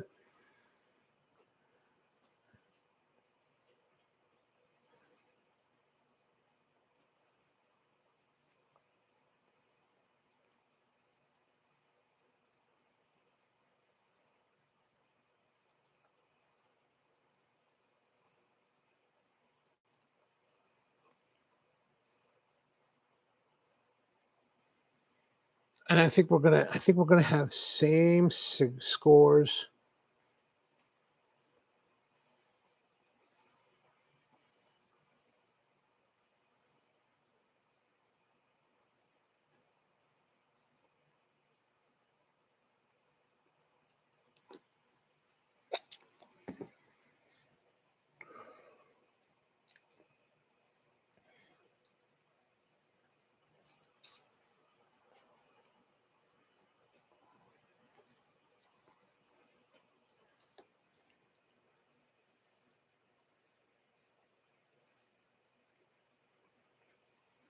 Yeah, I'm writing with this pencil. These black. I've talked about these before. These Blackwing pencils, and for the last year that I've been using them, this particular pencil, they have 4 different pencils with different lead weights. This is like their firm one, and I've typically liked this one the most. But I think I might like. I'm just writing with it now. I'm like, oh, I think I like the other one now, the softer one.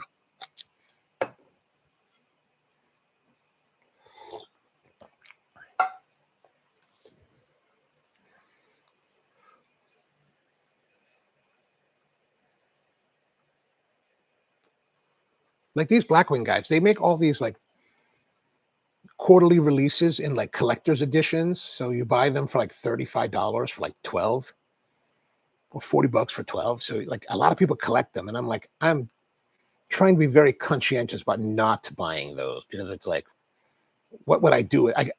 It takes forever. I mean, even though I use the pencils now very, very heavily, it does take a long time to finish a pencil. So it's like, I have plenty of pencils. I don't need to get more. Steven says it's 6:22 here. Oh, so 3 hours. That will change November 1st because our time doesn't change. Ah, gotcha.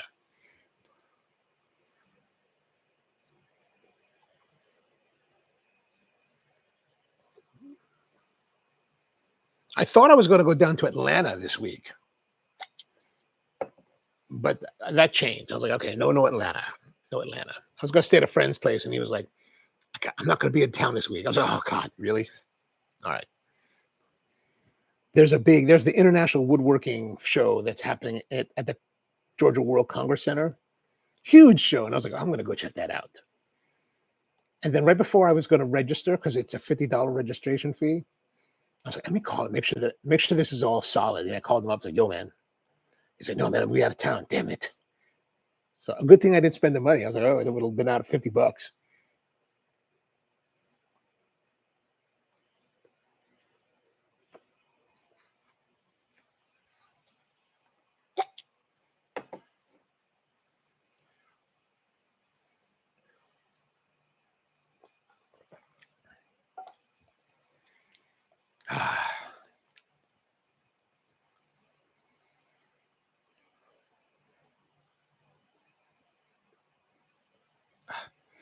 Yeah, my back is definitely sore. lifting that bag of coffee the wrong way was like not a good thing. Normally, I'm very good at that, but I don't know what this. Just one moment, you just make a mistake, one moment, and then it's like, ugh.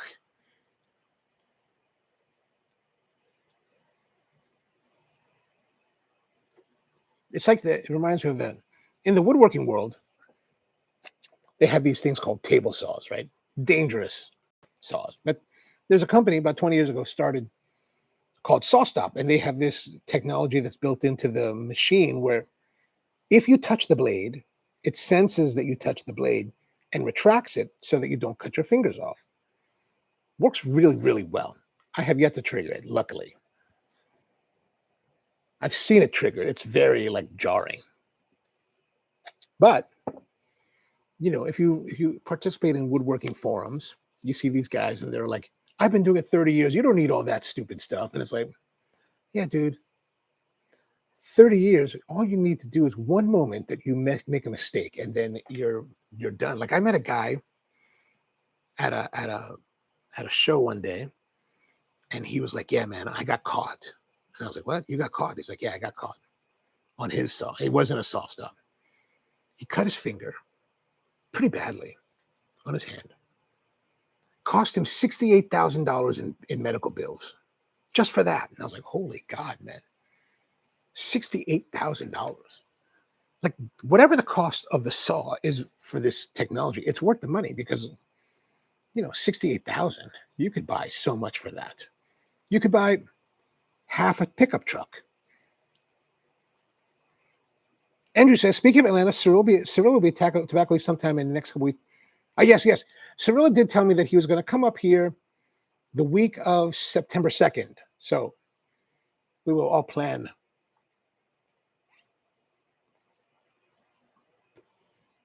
for an outing.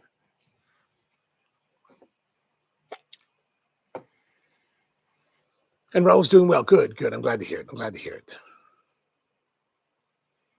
I think I'm going to see Raul tomorrow because we were supposed to have a bunch of us are having a meeting about this thing. So I'm like, okay, I think he's going to be part of it.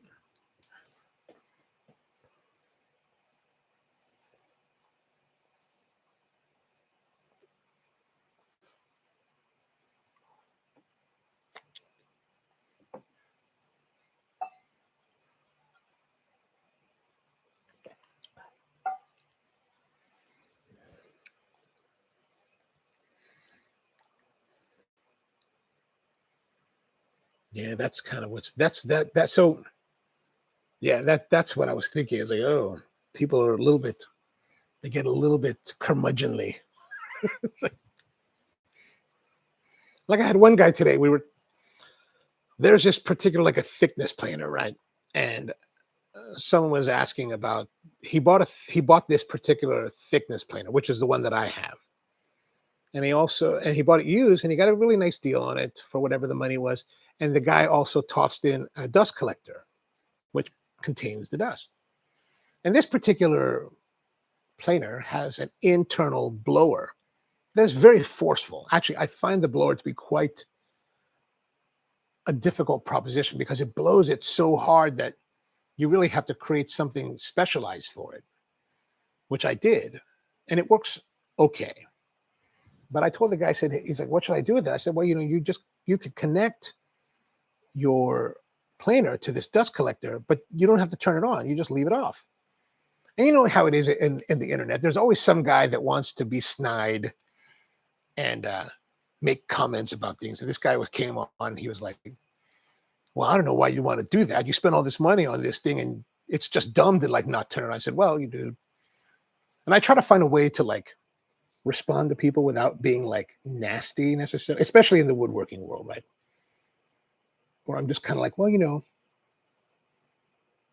how do you tell someone that they don't know what they're talking about because they have no practical experience in what they're speaking on without telling them that directly?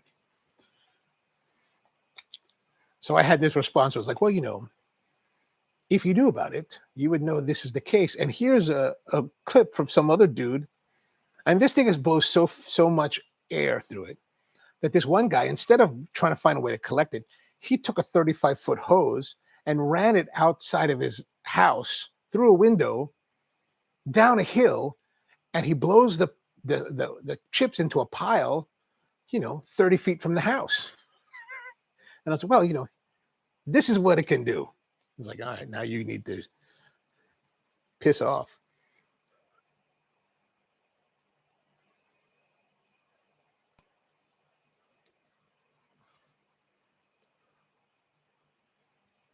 All right, I'm feeling okay. So still that jamminess is there, but it's been relatively static through the entire cigar until this point, or up to this point.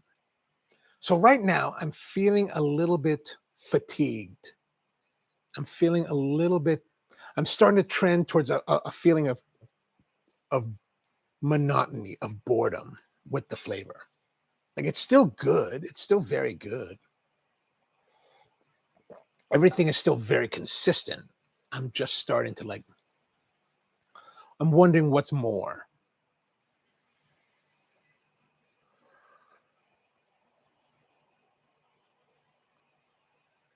I don't know. How are you guys feeling about the cigar right now? Or if you finished it, how did you feel about it towards the last third? Or through the last third?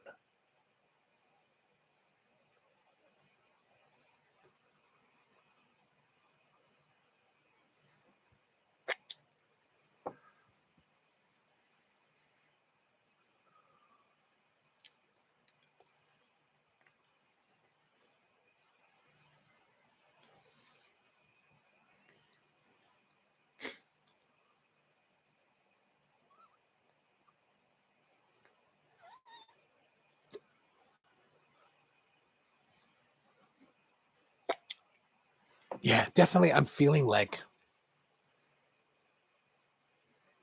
I would like a little more performance. I would like something. I don't know what it is, but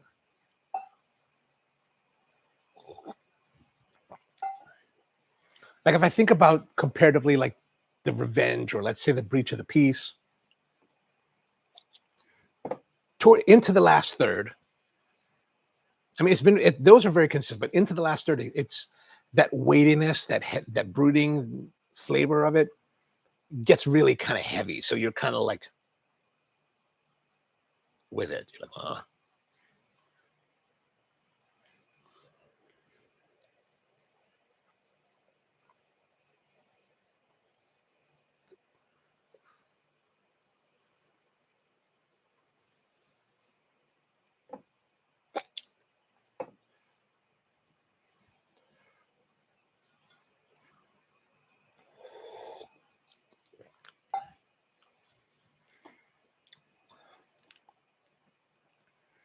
Yeah, gosh, now that I look at the time, it's 9:30.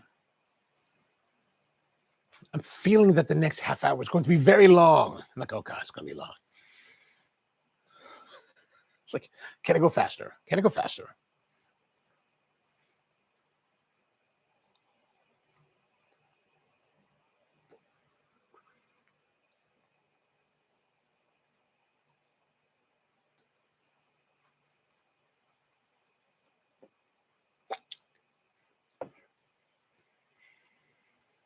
Maybe I need some water. Let me get some water. That might help a little bit with the, maybe that'll clean the palate a little bit more.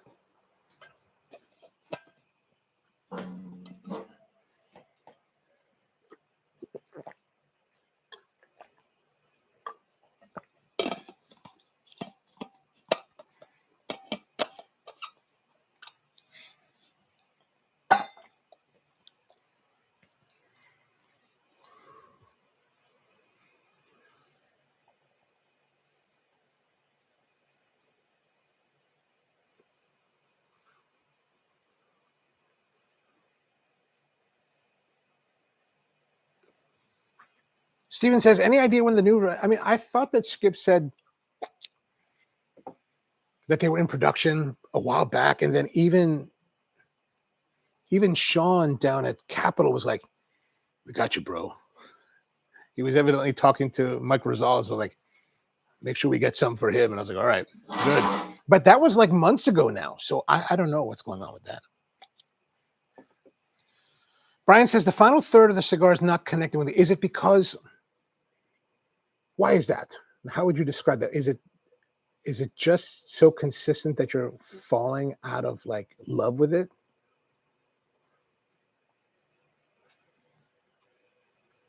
That's how I feel about it, right? It's like it's still performing in the same way that it has been. I'm just getting bored. I'm getting bored.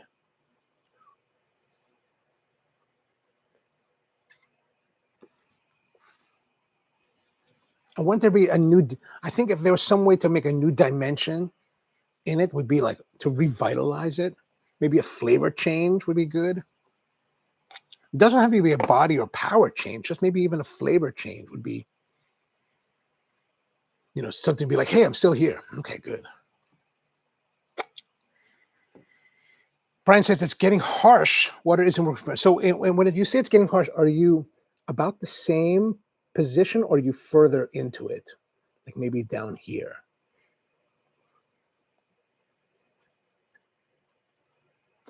Let's see what Uncle B had to say about it.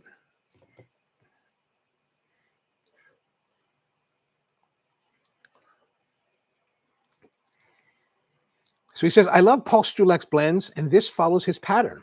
It isn't strong yet, but there's a no bullshit approach to the smoke. What surprises me is how much structure is already in place this early.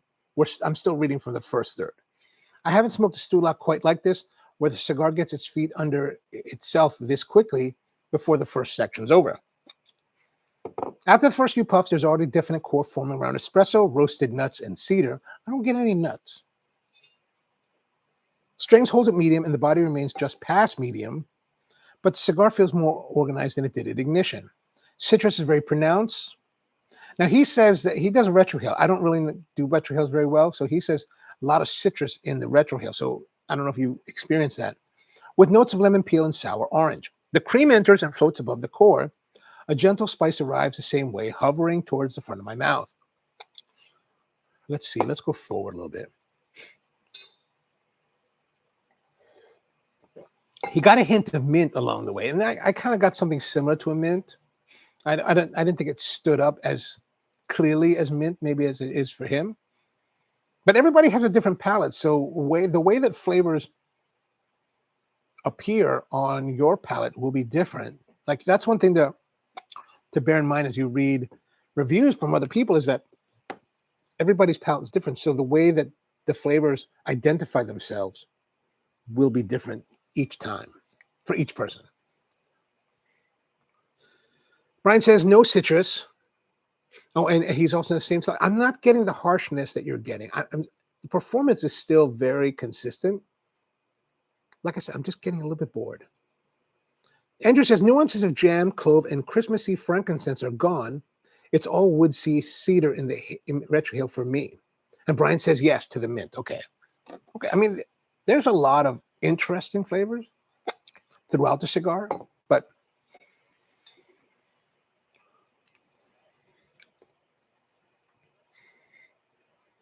he says it's composed and refined. I can agree with that. The profile does not seem to be chasing anything or aspiring to be something. Yes. He gets floral notes that come in like a bouquet: roses, fuchsia, honeysuckle, and jasmine. Bread notes follow, then fresh melon. I can see that bread note because, like I mentioned something earlier, where it was kind of reminding me of like a Stollen. So, but I don't necessarily get a lot of bread throughout, or maybe I just haven't been paying attention to it. By halfway, the cigar seems to have spent the first half gathering itself and establishing its profile. Now it's on cruise. He says now it's on cruise. I think that's definitely the way to describe the way that it's been through the second third and into the third third. It's on cruise control. It's kind of like the same, which is, like you could fall asleep when you're running cruise control. Brian says, but you have restrained yourself in smoking that more than Brian did. Okay. And then Brian says the online review may be on a big dose of blood pressure. So there would be.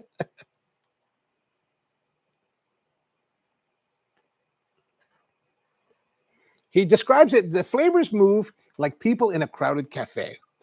Some are seated at tables, some pass by, some linger just long enough to be noticed before the next one takes their place.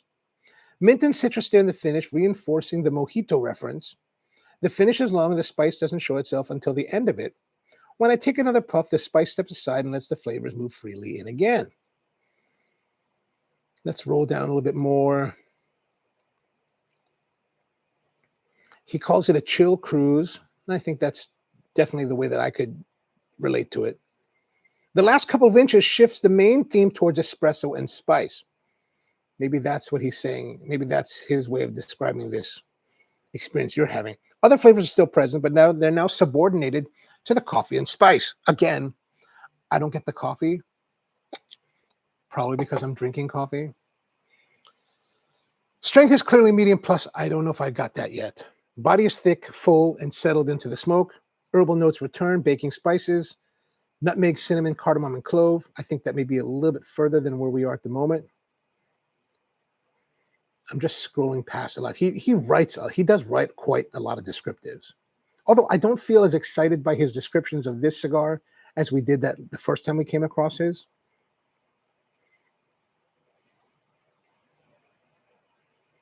The strength keeps climbing. So he says the strength will keep climbing, and that's pretty much what he says. He says, by the last couple of inches, you should probably find a place to sit. The strength will keep climbing, body fills out completely, and the easy cruise turns into something heavier, thicker, and more contemplative. He says the best thing about the Miami Style is that it does not taste like the other Stulac blends he's smoked. It has its own profile, its own activity, and its own emotional space, but still recognizably in a style that whatever style that Stulac is doing. And that's pretty much all that he has to say about it. So we'll see. Tony says, Animal, you may have underestimated. I don't know. It's on my clock, it's 9:42. We're getting pretty close. Brian says he's taking, so the wrapper is coming apart. Oh, that's too bad.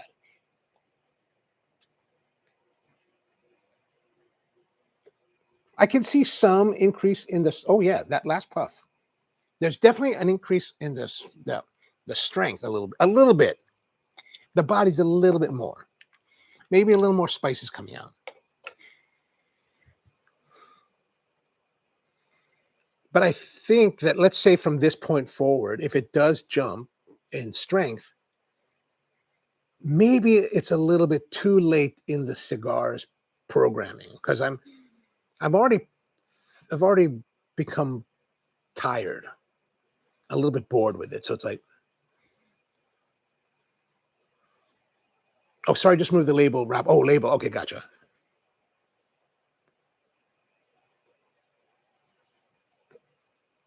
I mean, construction-wise, at least mine, it's been very good. Like, it's solid.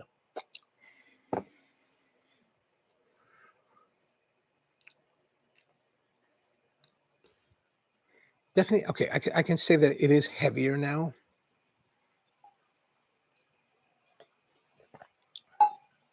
But maybe a little bit late for the heaviness.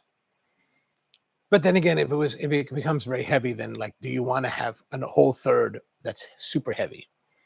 Probably not.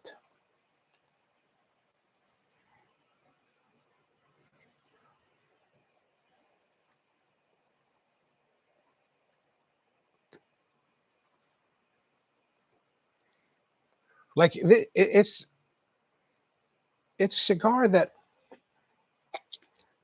consistently is performing in the way that it had been the entire time. More weight now than earlier. But I'm also at a point where it's like,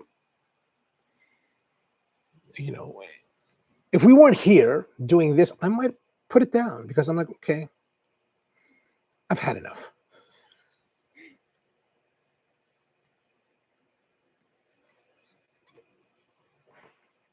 Definitely, there's more strength building here.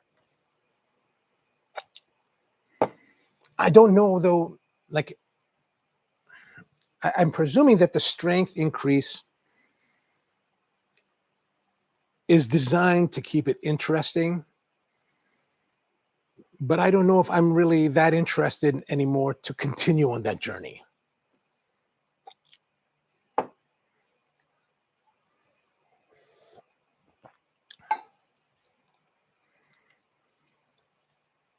It's like, It's like, I guess I'm gonna make a George Shen kind of like correlation. Like, you know, George does a lot of young children. It's like it's kind of one of those things where you're teaching children, and you have to keep them engaged, otherwise you lose them. And then once you lose them, they're off on their own. And I kind of feel like that. Like I feel like my attention has already waned and has been kind of lost.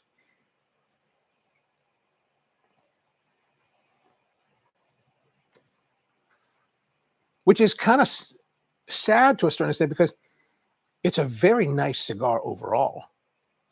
It has been a very nice cigar. It still is a very nice cigar, but that second, third to third transition where it just got elongated.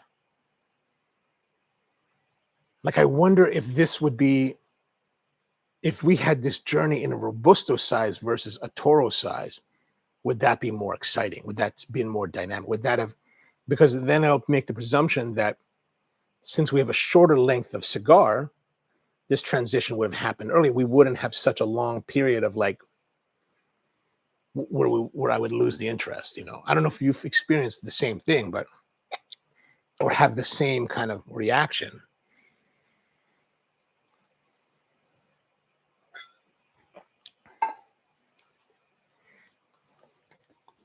But part of me is actually like, it's right now it says 21:46, so 9:46. So part of me is actually counting down like 14 minutes.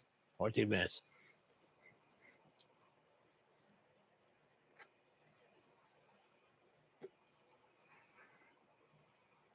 Like the draw is still solid, the smoke is still, production is still good, consistency is good. Everything is solid. It's just my interest has waned.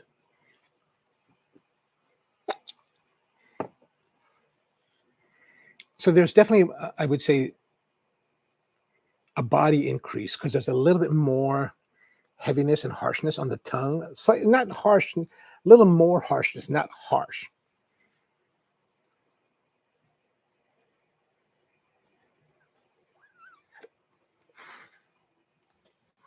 Like, I'm sure all of you have had this experience where you have a cigar, you bought a cigar, you spent whatever money on it, you're smoking it, and then you reach a point where you're like, I want to put it down, but I spent all this money on it, so I don't want to put it down. So I'm going to continue smoking on it, even though it's becoming more of a chore to smoke. Then, and the enjoyment is almost lost. And you're there because you want to get your money's worth. That's kind of where I am at the moment.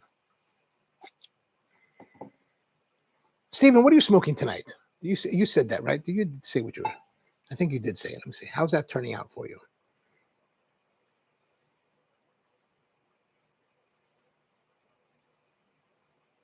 Oh, how's that Neanderthal?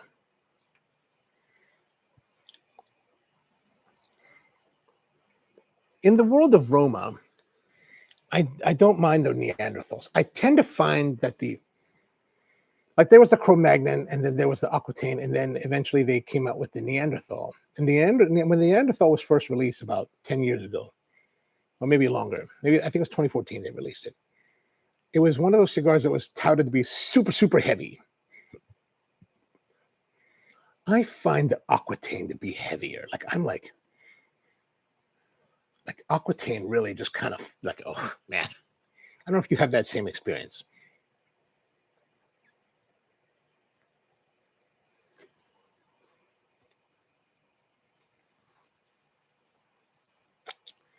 Right now, I'm just thinking that I got to take the trash out.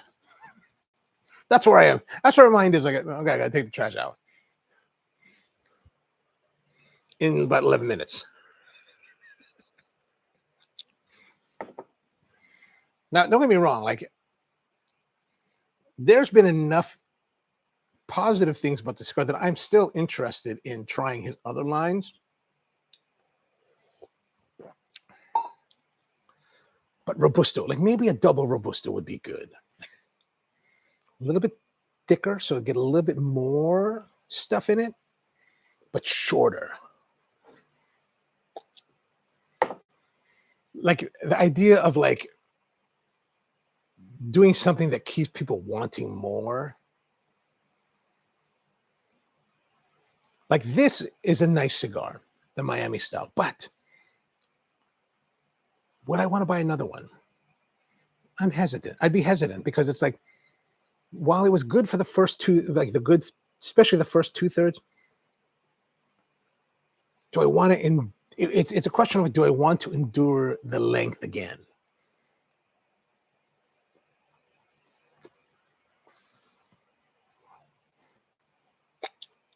I don't know what you guys think about that. I'm interested to know what you think. There's definitely a heavier weight because I feel it. I do feel a little bit lighter in the head because the heaviness is coming in now. So the strength has increased in the third.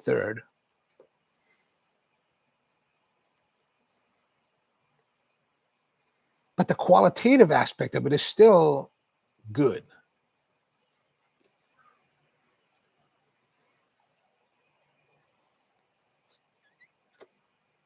Like the performance overall, I think is very consistent. I'm still giving it the same scores that I have throughout.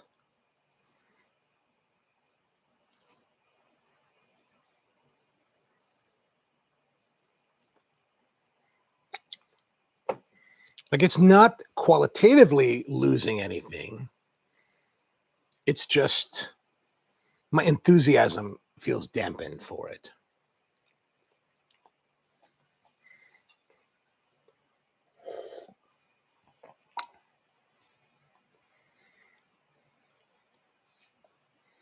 So Brian's heading off to a pig roast this weekend.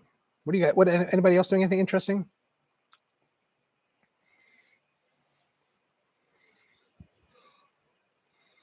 If I wasn't doing that Coffee Fest event Saturday, I was thinking I was going to go back up to Oxford to visit Hearn Hardwoods and then maybe check out that barbecue joint that Tony and I went to a few weeks back. That was pretty decent. Pretty solid. Also, mainly because I'm running very low on my pretzels, and the place that sells the barbecue sells the pretzels. So I was like, I could use some more pretzels. But that will not be in the card now. Rusty says, Coffee Fest event. Yeah, there is my old manager who has her own coffee company now, a place called Vent Coffee Roasters here in Baltimore. Every year she does this event at their facility called the Coffee Fest. It's not related to the big Coffee Fest that goes national. I don't know why they call it that. I would have probably chosen a different name, but it's an event where they have they do a bunch of things. They do a cold brew competition, which I've entered, a signature drink competition, which I've entered, and then for signature drink, if you watch the morning show, a few weeks back, we were playing around with a drink called the fish sauce coffee, using fish sauce in the coffee for new dimensions. And I'm going to use the drink that we developed on those episodes for the competition. And they also have a latte art throwdown and some other coffee tasting stuff that goes on throughout the whole day, demonstrations like roasting and other stuff. So it's kind of a fun event. It's a one-day event, I think it runs 11 to 6.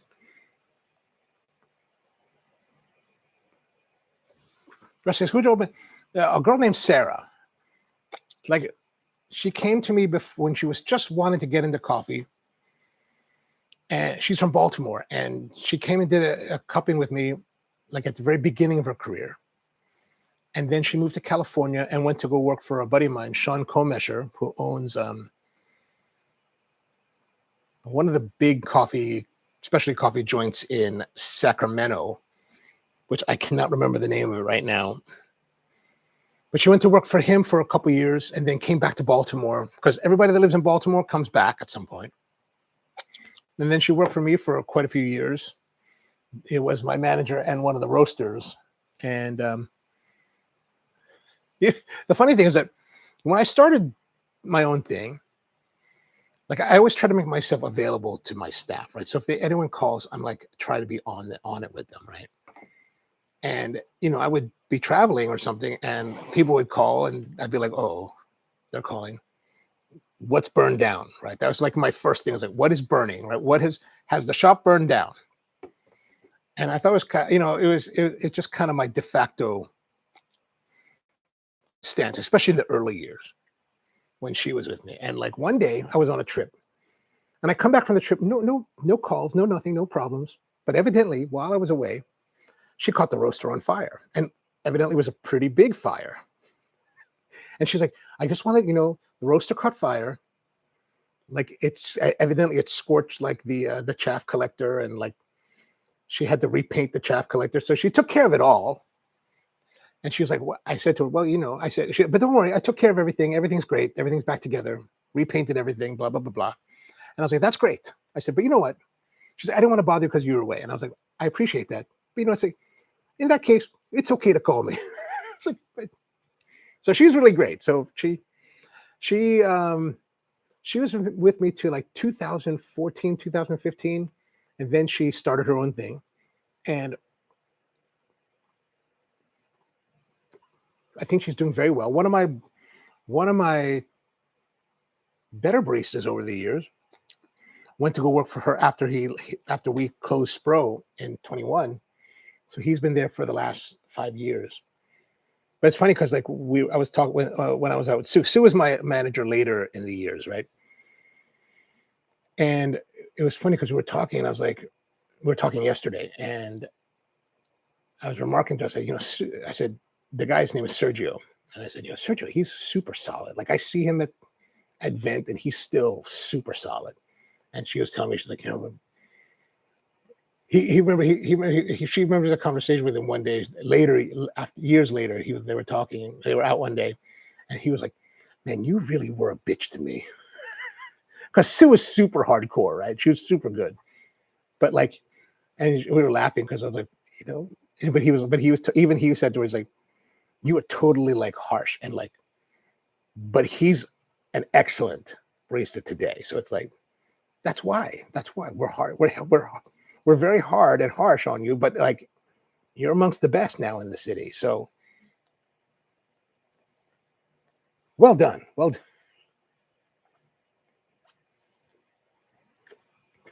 That's pretty cool. Yeah, totally cool. So yesterday I'm roasting and I need to like label one of the coffee bags that I have, right? These big sacks. And so I'm looking for a piece of masking tape, use masking tape to, and so at Spro, I'm like super hardcore. Like we would use the tape to label everything. But if you were a barista for me and you tore the tape, man, I would get pissed off, right? I would just be pissed off. I'd be very irritated, right? Because our whole thing is that you cut the tape with scissors so that it's square and sharp, the edges, right? And I know that my staff at certain times, depending on who it was, they would be like, I'm sure they had the idea of like, what does it matter, dude? Like, who cares? Like, you're crazy, right? And yeah, I'm crazy, but it's gone out now. I'm looking for this tape. I find a roll of tape, and in the back of my mind, it's not a super conscious stuff. But in the back of my mind, I've already resigned myself that I'll find this tape and I'll just have to tear it because that's probably how everybody does it. So I pick up this roll of tape, and there it is. The edge is super. I got a picture of it. Like if you see my Instagram, I even posted about this on my Instagram. But I'll show you the picture from yesterday. Was it yesterday? Yeah, it was yesterday. Oh, not there.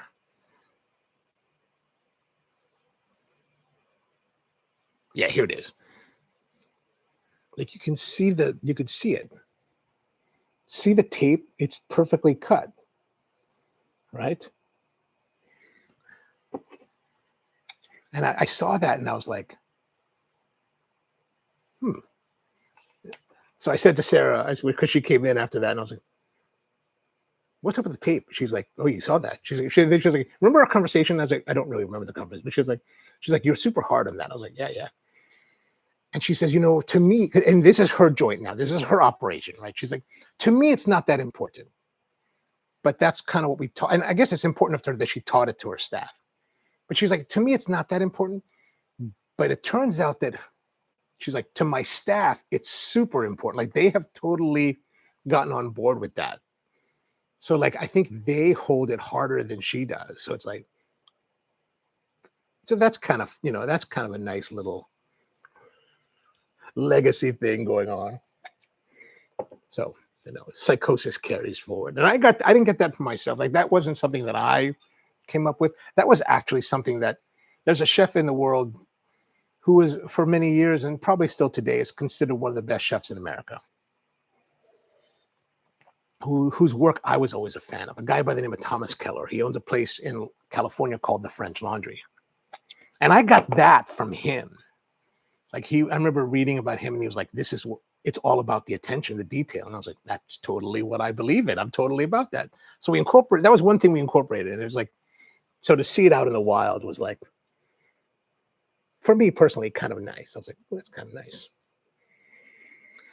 Okay, let's continue on with our scoring here. So burn and draw, I gotta say, burn and draw has been excellent. Consistency, I gotta say, very consistent. So we gotta give it excellent.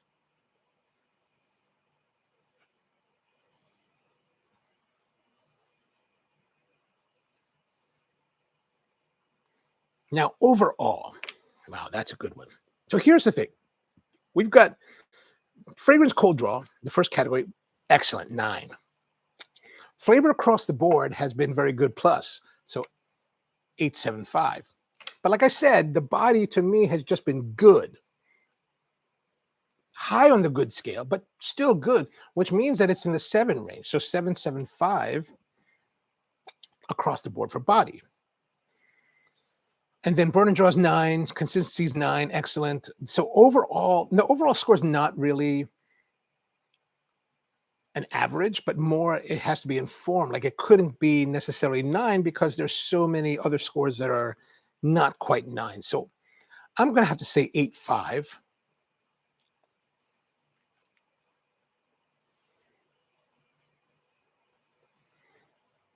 Now, Uncle B gave this cigar a 97, which in the world of cigar reviewers, we're always lower than them. So this carries forward. But my score for this would be 85 for tonight. So 85, which is still very good, just not 97. I'm scoring this in a way because I'm looking at the qualitative aspects, not necessarily whether or not I'm that enthusiastic about it, right? Like, so, it would not be an accurate representation of the cigar if I let my wandering enthusiasm for it in the last third affect the score in that way. Because it's not about that. It's not about whether or not I'm totally engaged by it or not. It's really more about like, how does it perform qualitatively through the segments, right? So 85, solid score. And there it is. All right. Now time to go take out the trash. So thanks for tuning in and hanging out with me on Thursday night. Always good to see all of you. And I'm really liking that we were able to have a number of you who were able to have the same cigar at the same time, because I think it's really an interesting dimension to see the difference in the way the cigar performs for different people, right? I think that's very nice. Tony says, I'm a little bit higher on the body, so I gave it 87.25. See, but I still think that, like, I think that that's still within our realm, right? Like, I think that as anyone tries anything, like within a certain range, I think we're all very close. 85, 87.25, that's all very, very close. Brian says, now I have hiccups putting it down. I still say the review you've been referencing is on blood. Well, I mean, I think that a lot of people who, and I think this carries through with a lot of cigar reviewers. Like,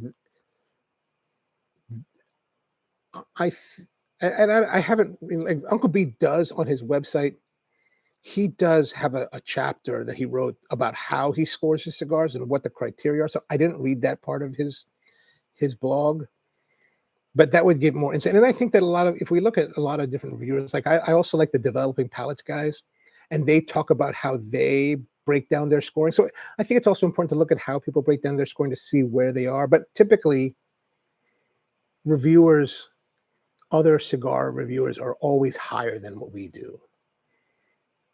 I would like to think it's because we're a little bit more critical, right? Harder to please, maybe. But also, I think